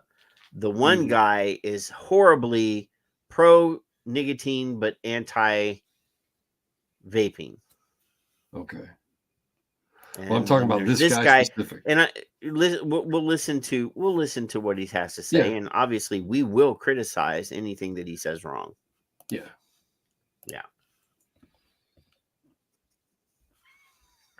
Do you hear? No, I do not. And I was going to share this I think it was last week. Might have been this week. And then I after I heard the whole thing, I'm like, ooh, he's a little bit goofy. Well, and if he's goofy, we'll call him on it. And actually, I think it was Phil that told me that he may be goofy. Let's see if he makes any goofy statements in this particular cut. Nicotine is not addictive. Nicotine from the beginning was the antidote to COVID-19. Smokers are the least likely. Now, I know that Phil has and that's who it was, because that's why 800 tweet thread about this particular thousands, topic. 9,000. Oh, but, we have shared science on this show from the Renegade Nicotine guys on their research into the long C word, and how it has helped people. Neither you or I are actual scientists. No, not. But I play one on TV. We have presented studies on our show about nicotine and its effects on certain health conditions, Crohn's disease, IBS, Alzheimer's, Parkinson's, Charlie's. I don't know about HIV. We haven't done any studies on HIV. We have done some studies on neurodivergent people and, their ability to reduce pharmaceutical products when using nicotine. Dr. Newhouse. So, we do have now, again, I can't for 100% verify his comments about the C word. But we do know that patients that are suffering from the long C word have had a reduction in symptoms and an improvement of quality of life while using nicotine patches. I would definitely say benefit. I would never say cure. Yes. So there's my criticism of that statement. I'm not sure about the C word by itself. Right. Because there was some research initially that said that people that did smoke were not using the C word as frequently as people that didn't smoke. Very true. That's part of Phil's humongously. I wouldn't say cure, though. I wouldn't say cure. Cure to die from COVID. I wonder what will happen since these people are in a hospital and you're not allowed to smoke while in the hospital and they're on a vent, so they can't smoke. This doctor said, I wonder what happens if I put a nicotine patch on all of them. Laura Lynn, 100% of all of them were cured of COVID and went home in 5 days. Now, again, that could be some quackery right there. I cannot confirm or deny it's loose. That particular statement. Right. Canada, Trudeau and your buddies there decided they were going to start banning either vaping, e-cigarettes, or attacking cigarettes in general and tobacco products. The United Kingdom, Canada, Australia, New Zealand, and America, all in unison in the same week, said by the year 2030, we're going to make nicotine and tobacco products commercially unavailable to our citizens. Nicotine by itself. Now, I have not heard that, especially from the United States, because the U.S. government, well, not the U.S. government, 48 there are quite a few states that have legal agreements with the tobacco companies that completely prevent them from banning all tobacco products. 46 states are members of the Master Settlement Agreement. Four other states have individual agreements that also prevent them from completely banning cigarettes. So again, not going to happen. I'm not sure about Canada and Australia. Pretty sure New Zealand didn't say it. Pretty sure. I think they have. No. Because Mara would have told me that. And they're more friendly to vaping than other countries. They're not the friendliest, don't get me wrong. So, and I know for a fact the UK didn't say that shit either. Because they prescribe vaping in the UK for smokers. Just saying. So I will draw the line at that quackery. Quackery is a good word. Yeah. Has been proven to reverse, prevent, and even cure people with Parkinson's disease. Now, again, see, that's why I didn't share. That is a very blatant amplification and magnification of the actual truth. So we know Dr. Paul Newhouse has done extensive research on Parkinson's disease and Alzheimer's disease. Cure. Does not cure either one. It does reduce symptoms. Does not. I have to reword what I said. I did share on Twitter. I did not share with you specifically. I was going to put it in the notes and I didn't. But anyway, So there's the quackery part. Right. Quackery on all fronts. He's taking a sliver of truth and taking little bits of it and stretching it out. He's doing what I don't want to see done by us, and we see all the time by them. That's why we're finding somebody that's saying positive things about vaping and nicotine. Right. But we are indeed pausing it to point out the BS. Be sure that we know. And I did not retweet this. And I don't I don't know what kind of doctor he is. I didn't go that far. I think he's a neuroscientist, but that doesn't mean that he's 100. That Right. I could be wrong, but Right. Him and Charlie could have a 15-minute conversation we'd be confused on, or I would be. And then I'd assume there would be. But I think that, and I hope that Charlie, if Charlie does hear us, that he's, he's out there going, okay, attaboy, checking, because we don't, when we see somebody that says something positive about vaping, and this is where I'm always as faithful as I can possibly be, we need to be truthful. Yes. Where our enemies can lie and fabricate, we cannot do that, because if we do that, if we over exaggerate, if we fabricate, our enemies are going to point that shit out 100% of the time, and they will be given more credence than when we find their lies and fabrications. Yeah. Amplified. Yep. Alzheimer's disease, multiple sclerosis, ulcerative colitis. Now, okay, ulcerative colitis, a lot of stuff, but not cure. Is helped. Well, people that smoke don't get Crohn's disease, right? Because the nicotine prevents them from getting Crohn's disease. But once you have it, yeah.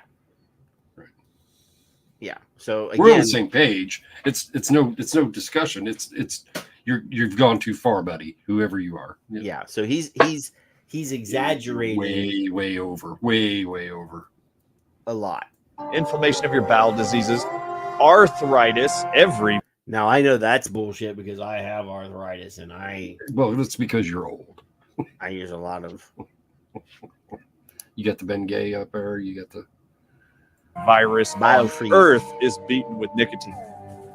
And I'm talking influenza. I'm talking coronaviruses, measles virus, rabies virus, polio virus, HIV virus. And there's a reason why they haven't told you. They just keep selling you drugs and prescribing you drugs because they don't want you to know that inside of the tobacco plant, and not only in the tobacco plant, is a nutrient called nicotine. Did you know also that nicotine patch studies have been done with autistic adults and children? And they found that their violent and antisocial behaviors completely remit in 6 days or less. There was a whole blast of nonsensical bullshit there, Kevin. The HIV virus is not cured by nicotine. Promise Thank you. you for saying so, because that's what it Multiple is. Sclerosis not cured by nicotine. We already said HIV. Any of the other diseases that he just reported in that long vomitous statement there, right? No, it is. Nicotine is not a cure-all to end all. And nicotine does not cure no violent outbursts. No, 100% of the time. Tucker just said it made us more aggravated. We're uncontrollable. So, again, some of those things that he said there's a sliver of truth in there that he has just reached in and grabbed and tried to make, and we have to be 100% accurate in what we say. Yeah. You always refer to Charlie Newhouse. We're going to see vaping people that are sharing this, and we're going to see anti-C word people, the anti-vaxxer people, and pick this up and run with it. We have to be 100% accurate in our statements because they're dragging this guy all over the internet now. Yeah. Because yes, he's over exaggerated and fabricated in some places, complete whole cloth. Yeah. Did you know that bell peppers, cauliflower, celery, zucchini, all nightshade vegetables have tons of nicotine? Yes, now, I did. Again, not tons. Of nicotine. No. Nicotine, in many cases, many nanograms or whatever. Yeah, nanograms. Many, not a gram. Where, tobacco would be grams.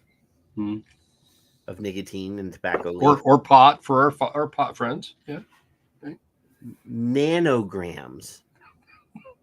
It's like a in half pounds, of and we're talking about pounds of vegetable here. We're not talking about the eggplant. The one little chart that I keep seeing everybody share for like the last 10 years is measured in hundreds of pounds of actual vegetable or fruit.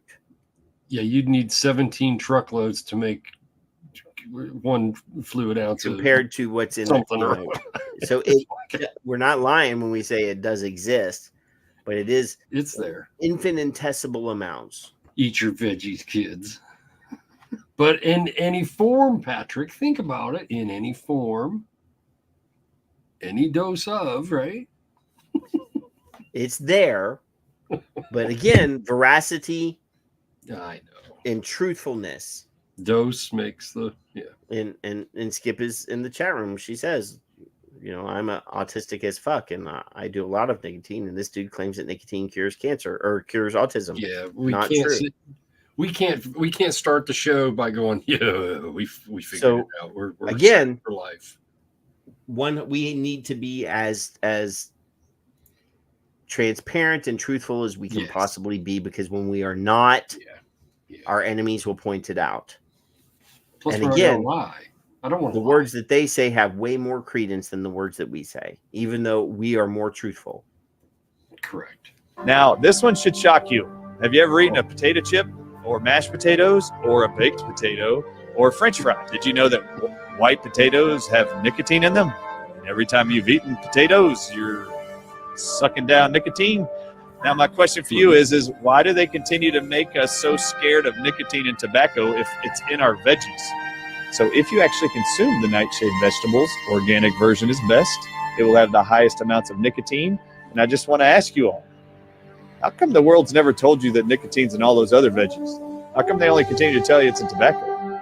Now, that's a valid question, because we have to hear Turk, who's claiming that it's only in nicotine is only in the tobacco plant. That's the only place. You in the stop world messing with my boy. And when it was brought out that he was inaccurate, I don't know that he ever responded to that. No. So this is a valid question. I mean, all that other crap that he said, I've asked the question 100 times. Maybe not as valid as possible, but nobody tells you that. I didn't know it. Did you know it before you started this venture? No. Ever. I know I didn't. Yeah, I didn't care. Oh, hell no. I didn't care enough to look it up, Kevin. No, I didn't either. And I'm sure many people that smoke cigarettes, the vast majority of them probably don't give a damn. I do love potatoes, though. I do. Especially the French fried kind that I'm not allowed to have baked, anymore. boiled, broiled, sauteed, raw. I don't care what now the wife is making me eat sweet potatoes instead of regular potatoes, Kevin. Is it more nicotine? Probably. Harvard, the University of Harvard, figured out in 2015 and published a study online, peer-reviewed and published. And I show the whole world this over and over and over. They confirmed in 2015 and published that nicotine alone does not make tobacco products addictive at all. And they found out that the FDA has approved since the 1970s, all tobacco giants can add 599 man-made chemicals to their tobacco products, of which 15 are called pyrazines. And Harvard confirmed in 2015 these man-made chemicals called pyrazines are why tobacco products are addictive. And then even said in their paper, FDA, we expect you should start regulating pyrazines over nicotine. So that might be true. So there are I don't know if it's 599. Nicotine is not addictive. Nicotine. It's a very annoying sound behind him. I don't know what the fuck that is about, but I don't like it. There's people that make videos, they gotta I don't know. I'm unfamiliar. If anybody knows the Harvard study he speaks of, please give it to me. I've probably found similar to it, but I haven't seen that one that I can recall out of the top of my head or the bottom. There are other. There's sugar. I think Michael said sugar. Somebody said sugar earlier. There's sugar in tobacco. I didn't know that either. Well, of course, yeah. And then what do you get a headache if you're like a dew addict like I used to be, and then I wouldn't have my dew and I'd be like, oh, I need a freaking Mountain Dew. Oh well, so there was a it's like 2020, remember 60 Minutes, one of those news programs about 10, 15 years ago. Yeah. They did a 1 year long story about sugar. Mm-hmm. And they found a family that agreed to cut added sugar out of their processed sugar out of their diets completely for 1 year. All right. And the news company, the news studio gave them some money and bought their groceries for a year. As long as they did nothing that they bought had processed sugars in it. All right. And then after like 8 months, they said initially that, they had to go through a period of time where they were, they're forcing their bodies not to cranky, and they were cranky and had some digestive issues. But after a while, it all worked out. Wow. And they said they felt healthier than they ever felt before. Mm-hmm. And then like 9 months into it, their youngest child had a birthday party. Uh-oh. And they said, well, it's the kid's birthday. Let's get them a cake for their birthday. Please don't tell me she died. No. Oh, okay. All right. Nobody died. But everybody in the family that ate the birthday cake were deathly sick. Wow. All right. From eating the sugar, the processed sugar. Immediately after eating the birthday We're cake. no longer acclimated. Because processed sugar. Yeah. So we're so used to eating processed sugar, Kevin, that we don't notice it. Yeah. But when you've been off of it completely and you've got all of the remnants out of your body, and then you put it back into your body in a massive dose, when you're talking about ice cream or not ice cream, birthday cake icing. Right. Oh God. Yeah. That's pure sugar that they all got ill. And I think one of them did have to go to the emergency room. I believe it. And then the theory that it's just nicotine is such bullshit. And we've been spoon-fed that for decades. Well, I mean, we know, you and I know, and most of the people in the chat room know that commercial cigarettes are allowed to have a certain threshold of MAOIs. Oh yeah, and which also makes them habit forming. It was so important for me to get an answer that I did a nicotine challenge for those of you who don't know, and I got absolutely zero answers to show nicotine by itself is addictive. So me and Tucker agree. Yeah. They're all full of shit. All. Well, they just want to cut your testosterone levels, Kevin. Soon they'll be making you reassign your gender. I look at this as sitting on my porch talking to my friend Patrick, because I know you need at least one friend, so I'll say it out. I do. I need one. And Skip is not always available. She's my real friend. You're just a substitute for Skip. I'll take that. That's fine. I just don't subscribe any longer to that, and I'm finding other things that are more theorized, or I don't know if you want to call it theorized, but fabricated is probably a better word. Like the guy was doing. It's not a fucking cure, Zippy, whoever you are, but the truth of what you're being told and what is actually the truth isn't. It's not the same. That's two different things. So anyway. So Kev, we have exhausted all of I am exhausted. I am. Our YouTube content. You wore me down. But we do have a few things to talk about over on the Rumbles.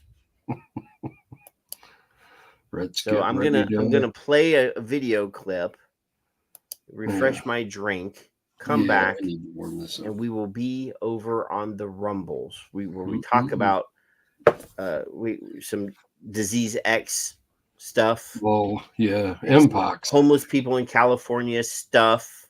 I heard Mpox. Some other Secret Service shenanigans stuff. You can play along with him, Skip. It'll be all right. I won't be hurt. It doesn't bother me. So we'll be back in a few minutes. That's fine. And then Kevin will be able to go to sleep when we're done. Yes. So, I just yawned, so I'm getting close myself. Good. Well, they're tired of looking at us, really. Honestly, they are. Some of them always complain when we leave, Kevin. You know, they do miss you or me, one of the two, or both. I would rather be missed than hated, personally. Yep. So we'll be back in 2.5 minutes. Let's see you.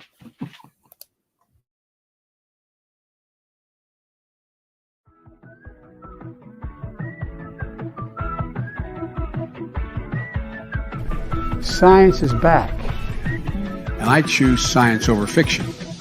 And so if the science is demonstrating it's doing great damage, then I don't care what it does to a small business person who's selling this stuff.